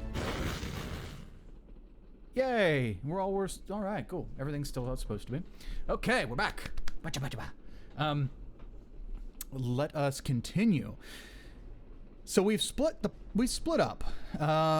Both Gregory and Lindir have hopped back over to the speakeasy car and are getting ready to blast the hell out of whatever pops through the roof. Right? We say specifically the thing that's up there ripping it through, but I'll let you make that judgment call if anything else comes down through. And Mariah and Usa are beating up on these two fiendish creatures that have very weird agendas for them. So let us pick up there. It is the large creature's turn. Lindir, Gregory, you are poised to blast the shit out of whatever comes down through the roof when you feel a sudden shift in weight. You don't see anything through the roof, kind of watching, and you feel like this really weird sensation as the car that you're in begins to leave the tracks. But not sideways, vertically, as you feel you beginning to lift off of the ground. Mariah and Usa, need you two to make dexterity saving throws for me, please. As your car begins to face downward and things begin to fly in your direction and you begin to start sliding down. For Usa, you begin to start sliding down the hallway, and for Mariah, you almost fall into the open, embracing arms of the creature that you're fighting. Go ahead and make dexterity saving throws for me, please. Are we close enough to Lindir to have his bonus from his aura? I don't know. Nah, it's like 10 feet. 10 feet. Yeah. Unfortunately, the two people that are close enough to use it are not. Don't need it. Don't need it. That's a natural 20 for a total of 29. Ooh, shit, man. Yeah, and shit. I got a 12. Springboard off his face. Because I don't get a proficiency bonus to my dexterity save. Okay. This will work out probably as it should. Okay. So Mariah. Yeah, Usa's just going to fall straight into the tracks and die. It'll be fine. Mariah, your car begins to turn vertical, and as it does, you see the creature underneath you with its scimitar try to slash out and take advantage of the fact that you're sliding across the floor, and it's still up against the wall, so it's not sliding anywhere. And as you slide towards it, you dodge to the side, the sword goes beside you, and you land right beside the creature within striking distance, and you're sideways on the wall right now. The wall is the floor for you. So as the car turns vertical, you adjust with it, and you are now the creature's kind of has its back, so you have advantage as far as positioning wise. And Usa, unfortunately, poor Usa, you find the hallway completely unobstructed by objects as you fly down. You try to grab at some of the crew cars or some of the crew quarters doorways as you slide down to the end of the hallway. It's not that far though, so you fly the whole way down and you smack into the far doorway, and as you do,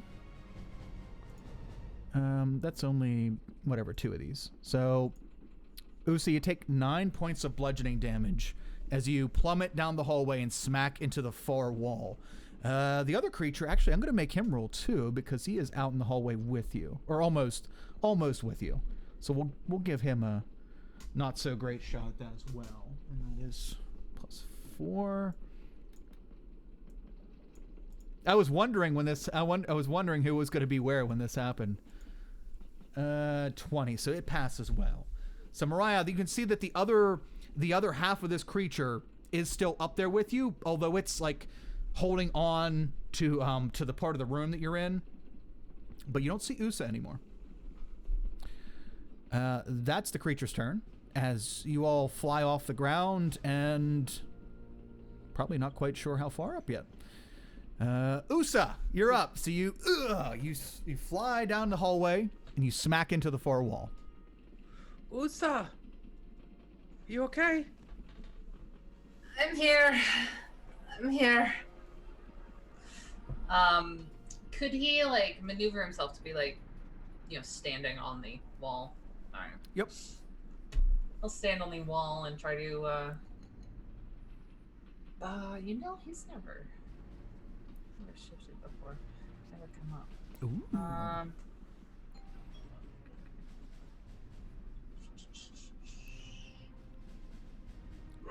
Got them jackrabbit skills. What you got? What you got? Yeah, What? I'm trying to to read if this is gonna help me whatsoever.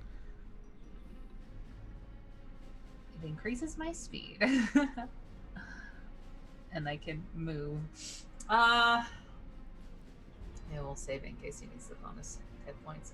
For now, I suppose he's going to try to find something to brace himself onto in case this continues to get rocked around. Just like a door, something to grab onto from where he's standing, so he doesn't just accidentally get flung out if we have another sharp movement or something. Okay. And I guess he's just gonna try to shoot at the monster that's up there by Mariah, because may as well. Okay. Is he a couple things? Let's dress a couple things before you start shooting. One, I need you to make a con save for your spirit guardians. You're right. Two, let's say that you, because you probably would, Usa probably would, you look through the door, because you land at the far wall, and so there's a door leading into the next car next to you. You look down through the door, and you see that there's no more train. This seems to be the end of the train. You look down and you look at the tracks, and far off in the distance is the front portion of the train. Looks like it's still going along the tracks. We just got ripped off. Okay. Or you weren't connected before you got ripped off. One of the two. Yeah. Our two cars got taken off. All right. Yeah. I don't know what my con DC is, but I will just roll it. See what happens. 18. Oh, it's only 10. Okay. It's 10 or half of the damage, whichever's greater. Yeah, it's 10 or above basically. And if you have Warcaster, you have advantage. Yeah. So I'm yeah. good either way. Yeah, so. you still have your spirit guardians going, so you're able to fire off anything you'd like, as long as it's not concentration.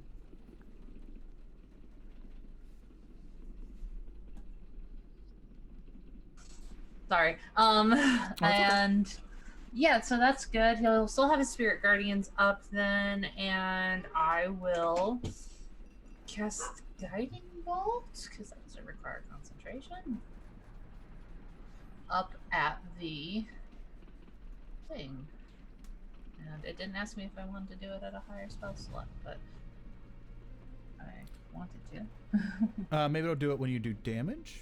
Maybe, I don't know. Oh no, never mind. It does the initial damage. Weird.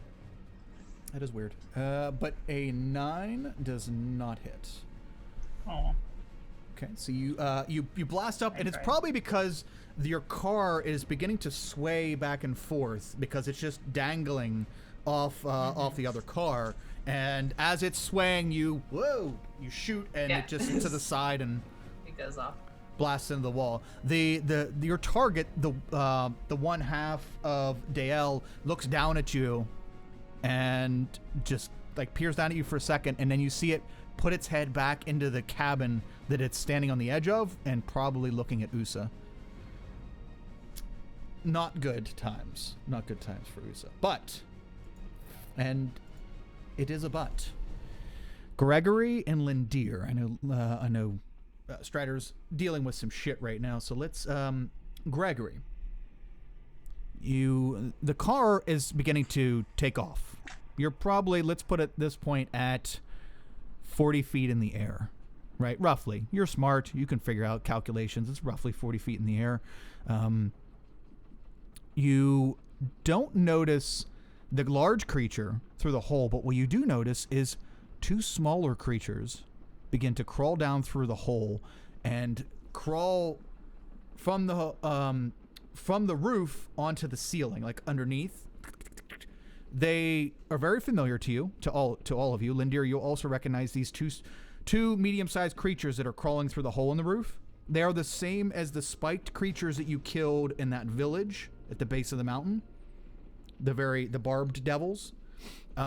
These two crawl in, and one crawls in and stays on the ceiling, and the other one begins to crawl in and crawl down the side of the wall, the exterior wall.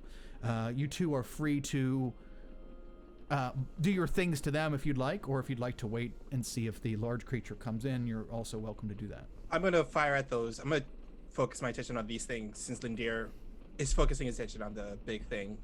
I'm just gonna like provide backup for them, keep these things off of us. So, Okay. I'm sorry. I'm gonna give them names so you can tell me which one you're firing at. The one on the roof is 1, and the one crawling down the wall is 2. So Okay. I know damage. Also, how far away is Usa from us? And can I see him? Oh man, Usa is 25 okay. plus 25 plus 10, so 35 feet, but you can't see him because their car is this way. Okay, so I feel the car starting to fall, and so I just looked at him, my winged boots. I'm like, I'll be fine, and I take aim with my arcane firearm, and I fire at the number 1, and I whip my arm around, and the little like I take that. I was about to fire the lightning bolt from before. I'm like, hold on. I take that little like storm thing. I take the storm thing that I found inside the market, and I smash it open, pull out the gem, and I put it inside the cannon, and I fire lightning bolt at the number 1, and has to make a dex save of 17. Oh, okay. Dex save 17. I also would like, and I think this would be cool. Gregory, while you're doing this, can you make an Arcana check? Arcana? Sure. Yes. And that is a 21. Okay, where is this thing's... Is that it? No. Sorry, I'm looking for my stat block. Okay, dex save of 17 plus 3. Okay. Oh wait, nope. I actually read that wrong. I'm actually reading Call Lightning. That's not Lightning Bolt. My mistake. So good. I would actually be casting Chaos Bolt instead of Lightning Bolt. Oh, okay. Yeah, because I don't have open air to do Call Lightning. Oh, okay. So I just have to make a roll to hit. Sorry about that. That's okay. Go ahead and fire away. Okay, that is a 21 to hit. Oh yeah, that is. Okay, I'm casting at level 2. So that's 2d8. Oh wait, and I also have to roll the d8 on the table to figure out what the element is. And the element is fire damage. Oh. Wow, that's okay. As the one barb devil crawls in and stays on the roof, crawling like some kind of bug across the roof, and you switch your target and you blast at it. As you blast your chaos bolt, and it smashes right into it, and as it does, it gets bathed in this like big poof of fire. As the fire fades away and dissipates, it doesn't seem to have slowed the creature down at all. Okay, fire doesn't do much. Good to know. And I pick up the Eldritch Cannon and I fire the Force Ballista at it. Oh, okay. Okay, you keep tracking it. Beep beep beep beep beep. Go ahead and fire away.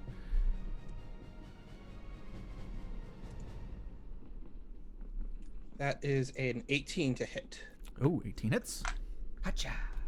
I don't think it's immune to force.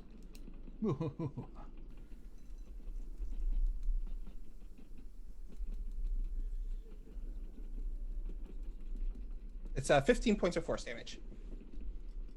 Oh, okay. And it gets pushed back 12 feet, was it? I think it's 5 feet. Yeah, it gets pushed back 5 feet from the location. How do we want to do that since it's on the ceiling? I'll just make it take a d6 of damage. We'll say it slams it into the ceiling and it has to pull itself off because it's barbed. Mm-hmm. We'll do like fall damage. So Yeah, we'll do it that way. Or no, how about that? It would make more sense. I'll just make it lose movement because it gets pushed and barbs go into the ceiling and it has to pull itself away. Really wouldn't make sense for it to take damage, but we'll have it take -10 movement, like a cold ray or something. Okay, ray of frost, yeah, something like that. Okay, so yeah, you smack it into the ceiling. It's already used 10 to get down. That takes away 10. You know what? It's gonna do it. It's gonna pull itself away from the ceiling of the room and push itself down, and it drops down beside you, Gregory. Boop. As it does, it's gonna take a D6 anyway. It ended up taking a D6 anyway of damage because it's like 10 feet from the roof. It takes 1 damage as it lands next to you, and Gregory, it's going to try to lash out with you with a tail attack and a claw attack. Bring it on. Okay, first it is 6. So the tail attack tries to wrap its tail around you. Ugh. What'd I get? As it does, yeah, you just kind of smack it away with your prosthetic arm. Yep. Yeah, I just like bring the arm up and I slap it away at the last minute. But this time I would like to use a shield. For this one. Nice. Like the last time, this time when he like swings it around, like Gregory holds out his palm, and the lens in the middle glows brightly, and a shield like bursts out from it, like a mana like energy shield bursts out from it as the tail slams into it. Okay. Nice. Yeah, as you do, it's like trying to do a 1-2 punch, and you kind of calculate that, and you first smack the tail away, and then quickly pull your shield out through your hand and block the claw strike. That is both of its attacks. Lindir, are you trying to? What would you like to do? You still going with the repulsor? You want to try to repulse the other one as it's coming in? Yeah, just on the off chance I can, shoot it out into the ether. Yeah. Yeah, that would be. Yeah, let's do that. What does it have to do? Con save or something like that? I'm gonna need help, actually. I just recalled that I have it. Oh, okay. It was an enchantment made to my shield by Gregory. No problem. I think I have it in the compendium, so let me see A here. repulsor shield? Yep, repulsion shield. It is. I can tell you that right now. Oh, it's in both books. Oh, that's right. I forgot I have Tasha's in here now, too. Repulsing shield, you gain +1 bonus to your armor class while wearing the shield. While holding it, the wielder can use a reaction to immediately, after being hit by a melee attack, to spend 1 of the shield's charges and push the attack away up to 15 feet. Oh, do I have to be hit then? Oh, well, never mind. Yeah, that's the only thing you gotta remember about that. Okay. And yeah. I've not been hit yet, so. Well, we can say that you're. Did you want to maybe stand in a dodge pose instead, so that it has disadvantage on the strike, on its attack against you? I don't know. Because you were ready, you had time to prepare. So if you want to prepare a dodge, or if you want to prepare a held attack, if it comes in range, that's up to you. Yeah, he's just being defensive and ready to move in between the people behind him and push himself, not let these things by. If they're swinging at him, that's actually his ideal end goal here. So. Oh, okay. Doesn't mind that too much. Okay. The creepy barbed devil crawls down the side of the wall, and it, as soon as it gets to the base, it jumps over at you and tries to attack Lindir.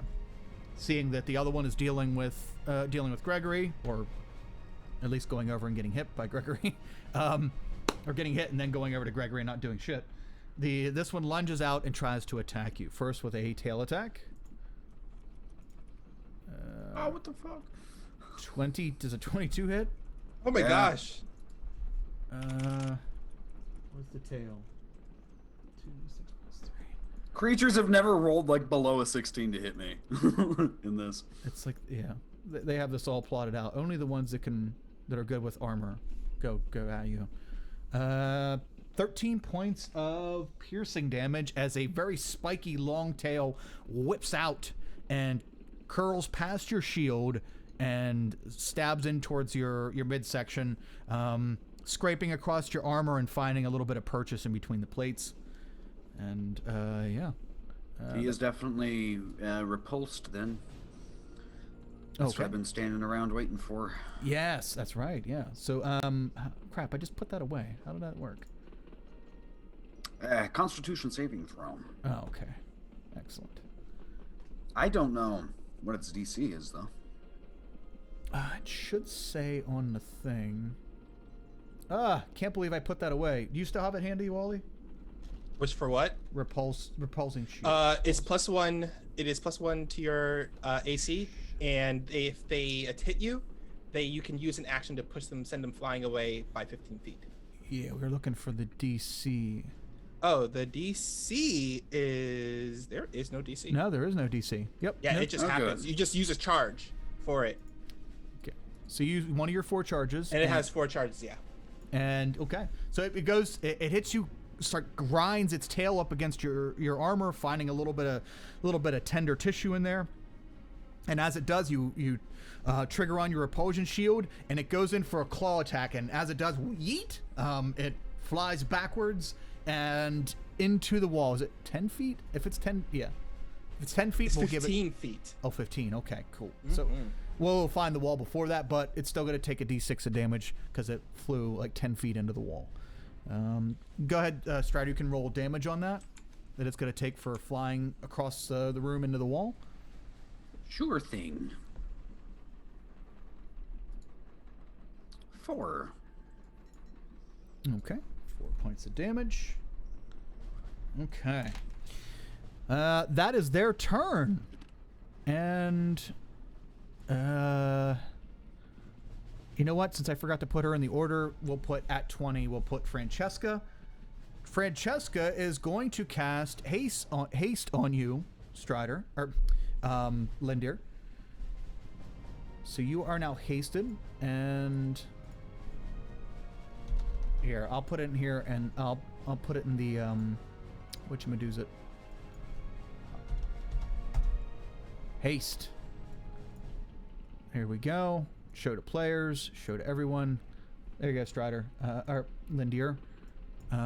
There's haste. So keep track of that for a minute, because that is your bonuses. So you now feel all pepped up. Francesca takes a few steps back and is kind of putting herself between danger and the crew members, and she has cast haste on you.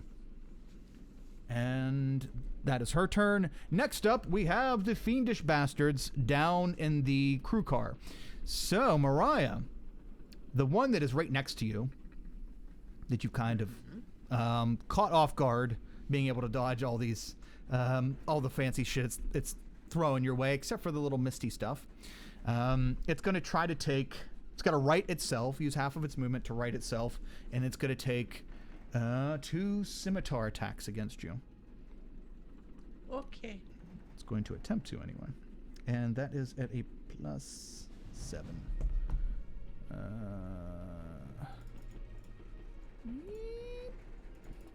Yeah, buddy. The first attack is a 20. Unnatural. Hit. Unnatural.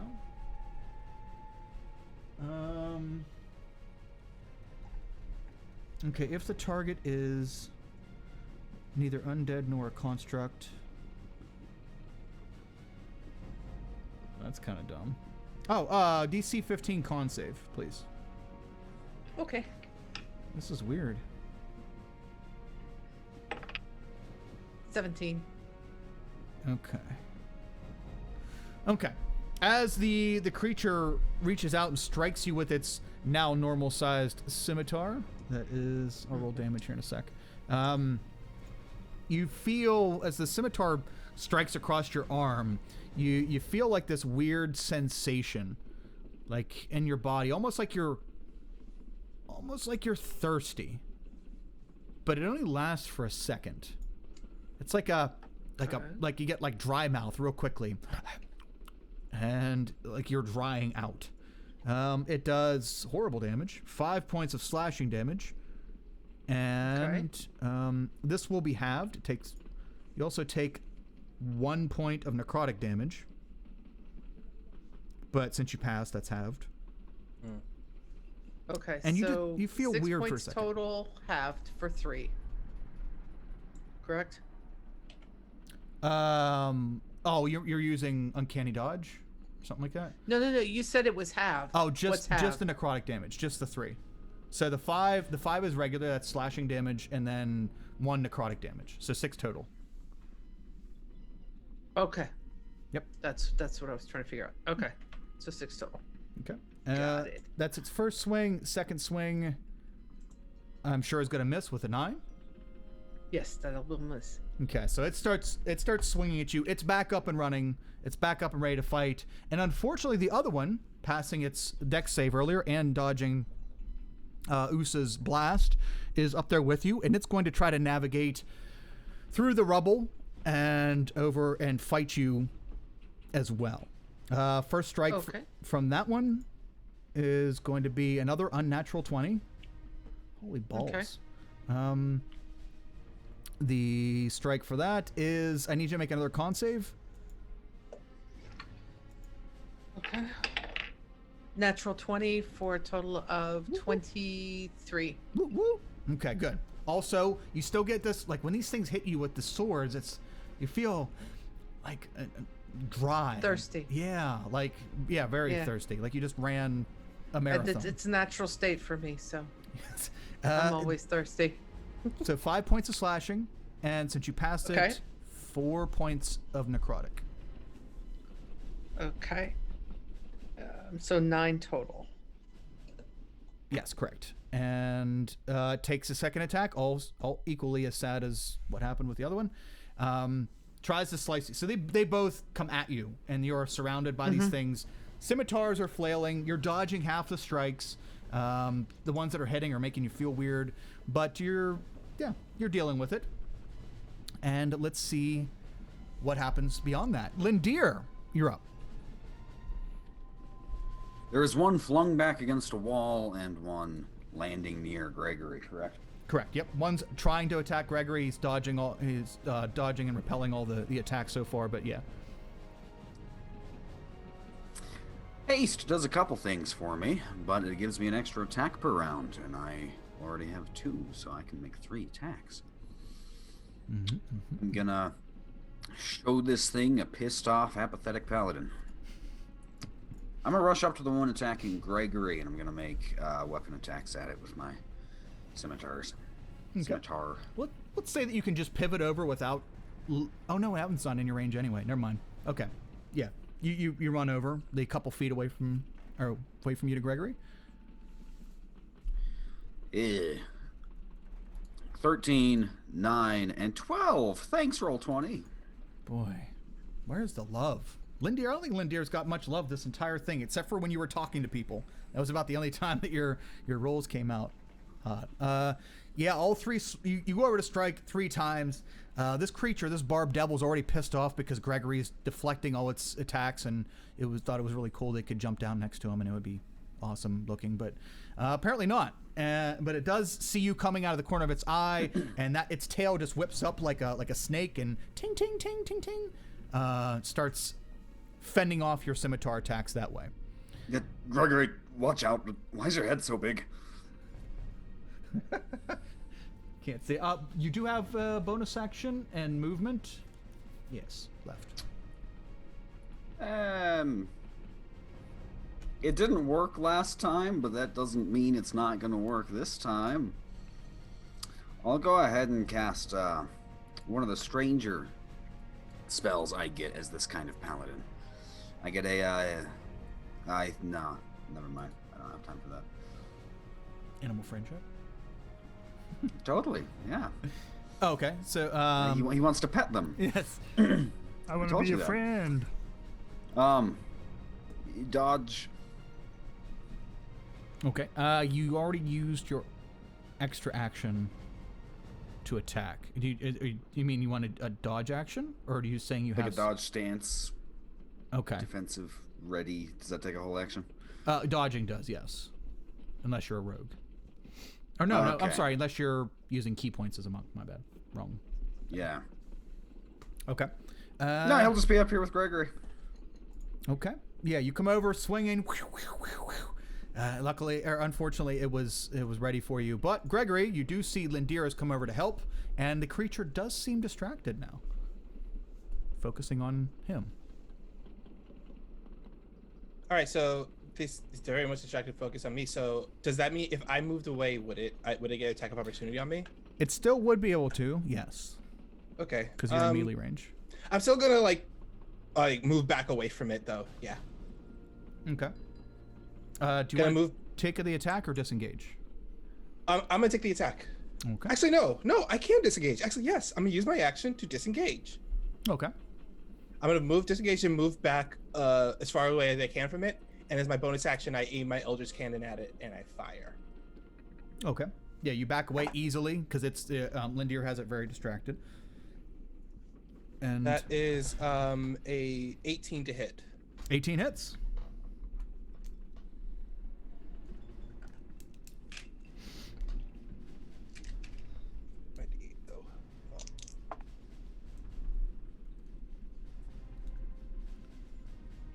That is 20 points of force damage and is pushed back 5 feet rather. Okay, 20 points. Okay. And Lindir, you're fighting this barbed devil, and you see it go whee, fly sidewards as it's getting ready to try to strike you, and it just poof, flies into the wall. Go ahead and roll a d6, an additional d6, Gregory, for damage. Is that 4. Oh wait, is that 5 feet or 15 feet? 5 feet. 15 feet is for the repulsion shit. That's right. Okay, sorry, no extra damage there, but okay. Sorry, I thought it was the 15 feet. But yeah, good blast though, and it took a nice chunk of damage as you see part of its arm disintegrate as it flies a few feet away from you. Anything else, Gregory? Nope, that's all I can do.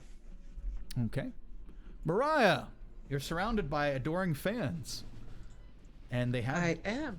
They just really want your autograph. What would you like to do? She's going to heal strike 1 and then turn around and do a roundhouse kick to the other. Ooh, nice. Because she can. First one is going to miss because that's a natural 2. Okay. So that's the heal strike. Second one is a 23 to hit for 10 points of bludgeoning. So heal strike misses, turns around, throws the roundhouse, and then blows them a kiss, and as a bonus action will disengage and move back. The one that you hit, feet. Which one is that? The one you've been facing off with, or the one that came in the room? The second one. Okay. The one that came in the room. Okay, and that's 10 damage, right? Or how much? Yes. Okay. 10 bludgeoning. Gotcha. Yep. And then she's going to blow them a kiss and walk away. And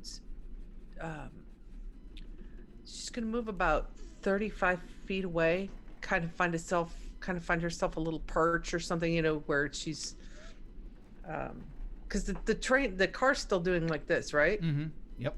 Oh yeah, so she's got the gloves of climbing. She's just going to climb over the rubble and the doors and everything like that, using the doors and whatever as handholds and footholds. Is Usa the only one who can fly out of all of us if this thing falls? I mean, I can slow fall, I can also slow my fall. She's just going to climb up about 35 feet and kind of wedge herself like onto a door where she's now looking down at them. Okay, hold on. Just to get perspective.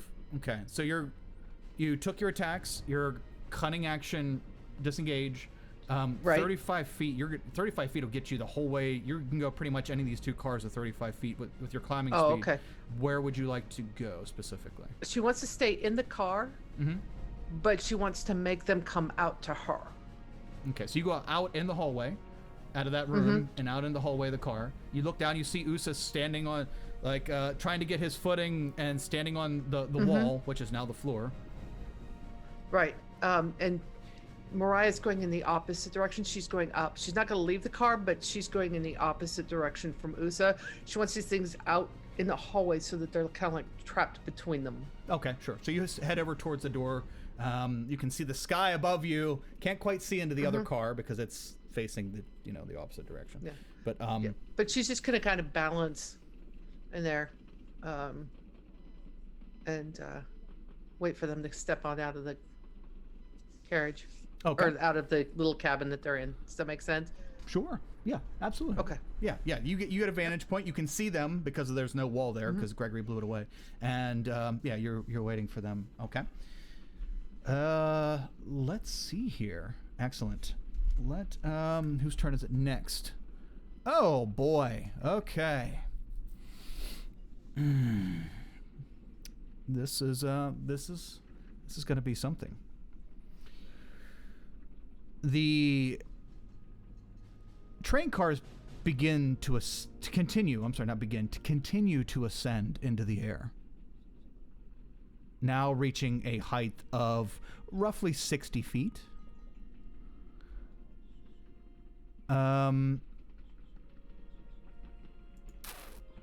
What do I need to do for this mechanically? Yeah, I think this is all going to match up pretty well.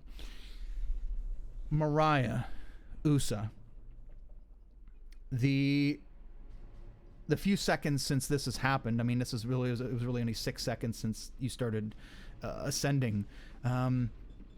You hear a snap and a clang, a large metallic decoupling of metal to metal as your train car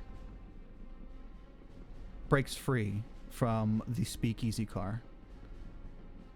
And Usa and Mariah hanging on with your gloves of climbing, and Usa, fortunately / unfortunately, you're in a place where you don't have to worry about flying through anything, but your car is going down towards the ground.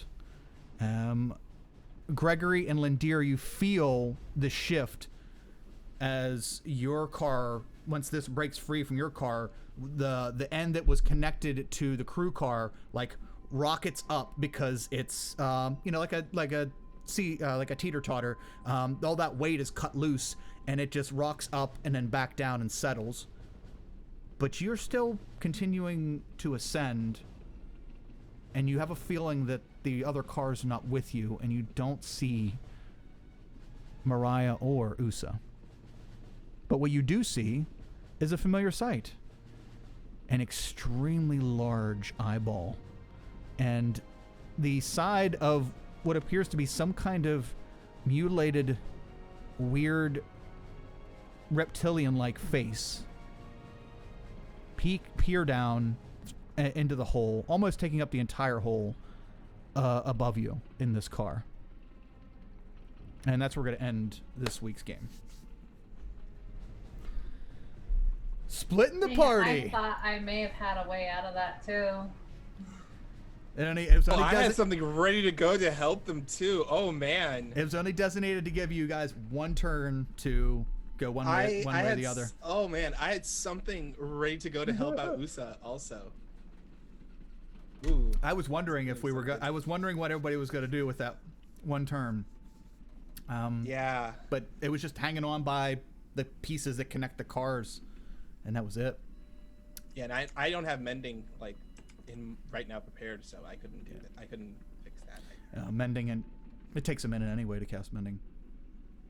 It should. Although I think somebody does get it accelerated, if I remember correctly. It might be an artificer. I think it's a Forge Domain Cleric gets it accelerated. Oh, that might be it. Yeah. So yeah. What do you guys think? Train combat now split, which could be a good thing or a bad thing. I don't really know yet. But yeah, this should leave us with an interesting start next week as we try to bring you all back together.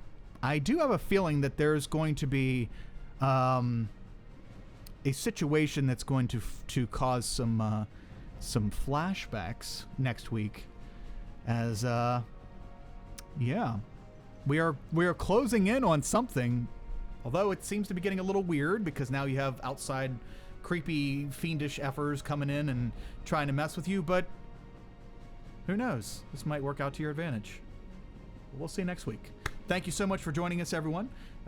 Very much appreciated. Join us on our journey, and let's go around and see everybody and tell us who you are, where we can find you, and any closing thoughts on today. I know I might have left this one on a little bit of a hanger, or not a hanger anymore, because you guys are separate, but that's okay. I think it will benefit the story. Anyway, let's start with Wally. Wally, who are you? Where can we find you? And any closing thoughts today? What's up, y'all? It's your boy Wally. You can find me on Twitter at Wally132, WALLE132. Sharing my mind about stuff. You can also find me starting this week, every other Saturday. I forgot what channel we're gonna be on, but I'm gonna be in a Rime of the Ice Maiden campaign starting this weekend. Having a lot of fun. I'm playing another Artificer. I think I may have a favorite class. I don't know. Goodbye, Rogue. You were fun for a bit. No, I still love Rogues. You'll never leave me. But I'll be playing a half-orc Artificer. This is the first half-orc I'm playing, which is pretty cool. And also, you'll start seeing me, of course, every Wednesday. You'll be seeing me here playing this wonderful game. Every Thursday, I am over at Digital Air Entertainment doing my Decode podcast. This week, we'll be doing our kind of year-end wrap-up because next week is a very special episode. I'll give you more information on that day of. Also, every other Sunday, I'm over at the Kill GM channel where I'm playing Mass Sunset City. Oh my gosh. Last week was... This last game was just... so much happened. Like, a lot happened. Highly recommend y'all check out those VODs because, oh man, I can't even like put into words what went down this week. And also, I'm going to post a link in the Zoom chat so you can put it inside the Twitch chat. I'm going to be posting a coffee link for where, along myself with Nomadic, we are working to get off the ground a all bear Starfinder game.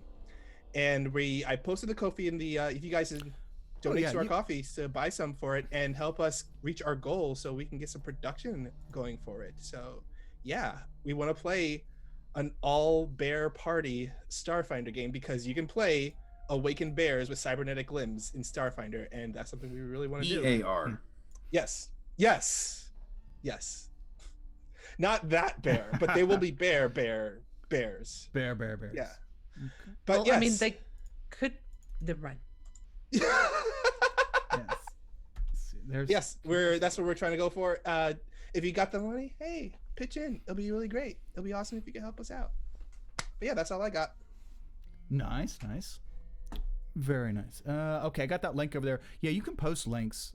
I'm pretty sure I don't have any of that restricted unless it's bad. But I don't know. We'll see. Yeah, Kay, you definitely beat me. You definitely beat me to the draw there. Let's slide on down. Speaking of Kay, let's slide on down. Kay, who are you? Where can we find you? And no, we are 100% calling it the Ursa Majors. That's the name we decided for it. Nice. Yeah. Ursa Major. Love it. Kay, who are you? Where can we find you? And closing thoughts on today. Hi everyone, my name is Kay. I'm at ironic_cupcake on Twitch, Twitter, and everywhere. Just try to search for that and you'll probably find me. I am actually going into a cliffhanger with a little bit of confidence because I think I have something that could actually work. I have one thing in this entire campaign so far that might be successful, and I'm just gonna screw Kyle up entirely and trying to split the party. We're gonna be fine. Nice. I just hope I'll remember it for next week. We'll see. Otherwise, I'm not really doing anything on any other streams or anything right this moment. I'm working with people to come up with things and been talking about doing some other small things. Sometimes I hop onto my Twitch channel, which again is at ironic_cupcake. I stream myself playing games, like video games. But yeah, otherwise, if you have any games, my schedule's open. I will play in anything. Just let me know. Yeah, that's all I got going for me right now. Awesome. Beat you that time, Maud. I got you for your own name. Doesn't count if I'm doing. I have to be in Zoom for this. Details. It doesn't count. Details. I'll take the victories when I can have them. Speaking of victory, Strider, who are you? Where can we find you? And closing thoughts on today. Hi, my name's Strider Heap, and that's my Twitter handle also. The word of the day today was phasmoferoquinologist, which would mean some kind of abjuration, which is also a train enthusiast. Gregory already knows that, though, because he's smarter than all of us. Let's see. I don't exist most of the time because I try to free up processing space and RAM, so I'm not actually rendered if you're not actively looking at me. But I did run our illustrious DM here through the tutorial of Phasmophobia, so maybe I'll get him to play that with us. I look forward to doing that again. That was fun. I also want to run a Naruto game, a one-shot or a campaign or something at some point, as soon as I can find interested players. So that'll come eventually. Oh yeah, I'm sure there won't be, if we can organize something at like a time or something, we can do that. I'm sure there won't be any shortage. looking at Wally, there won't be any shortage. One or two people in mind, yeah. Yeah, that definitely be interested in that. Good shit, bud. Good shit. Yeah, and that was some rough rolls for Lindier today, but with a paladin, I might have missed 3 attacks, but like my average DPS, if I can get a hit on this big eyeball, like I do so much stupid damage, it'll average out. It'll be fine. Yeah. So wait till the smites come in. Yeah. Once the nuking starts, I think that'll definitely equal itself out. The repulsor stuff was cool though. I thought that was very that was very cool. Not only like I really feel like mechanically that could, like, if we were in a situation where there was more open space, I would have just kept on repulsing them to see as far out I could send them launching. Yep. You could still do that. Yeah. You could still repulse them out that hole in the ceiling. Oh, yep. I'm trying to do that. That's like I'm 100% going to try to do that. Yep. I was totally prepared for that. And it just flies away because it got yeeted away. Good shit. Speaking of good shit, Kat, who are you? Where can we find you? And in closing thoughts on today. My name is Kat. I am at Cleric of Court, and that's where you can find me on Twitter and hanging out in various Discord servers. I drink, I roll dice, I play games on the internet with my friends. I've been doing a lot of drinking lately. It's just been a 2020 kind of year. Where can you find me? Let's see, this week, Thursday, no. Friday, no. Saturdays. Next week, Tuesday, Achtung Cthulhu, 2 p.m. Eastern on Encounter Roleplay, playing a trained OSS SOE operative by the name of Judith Gold, who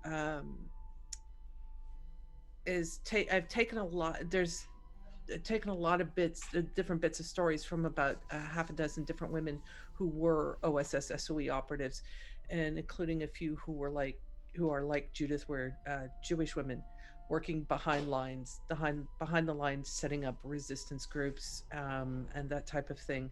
So she's a pretty awesome character in that I really like. She's grounded in history. Women like her existed and did these things, except they didn't have to deal with elder gods, which right now seem to be the lesser of two evils when it comes to Nazis. So that's where you can find me on Tuesdays. What else have I got coming on Thursdays? Every other Thursday, so not tomorrow, but next week I will be over on This Is How We RP, which is the Lawful Geeks channel, playing some Shadowrun 6E. Things went dark, things went horribly sideways last week, and there may be some big changes coming. December 14th, Monday, you can find me with that gentleman, Mr. Strider Heap, over on Laugh Loves Lindy's channel as we do some Stille Nacht. I won't be running the game this time. Petra Volkhausen, the woman who wrote it, will be running the game. We've got some amazing players along with Lindy and Pope, and Pope, Lindy, Strider, and myself. And then on December 20th, I will be running Stille Nacht over on my friend Colin's channel, Colonomicon. And all of this stuff will be on my Twitter.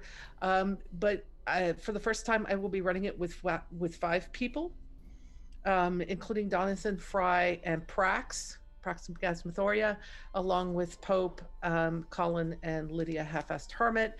So come check us out as we celebrate Christmas early with a ghost story and a little Stille Nacht. Very nice. Love that. Love that. That game's so much fun. And you're a veteran. You're a Stille Nacht veteran by now. I'm working on 8 or 9 times now I've run it. Yeah, getting very proficient.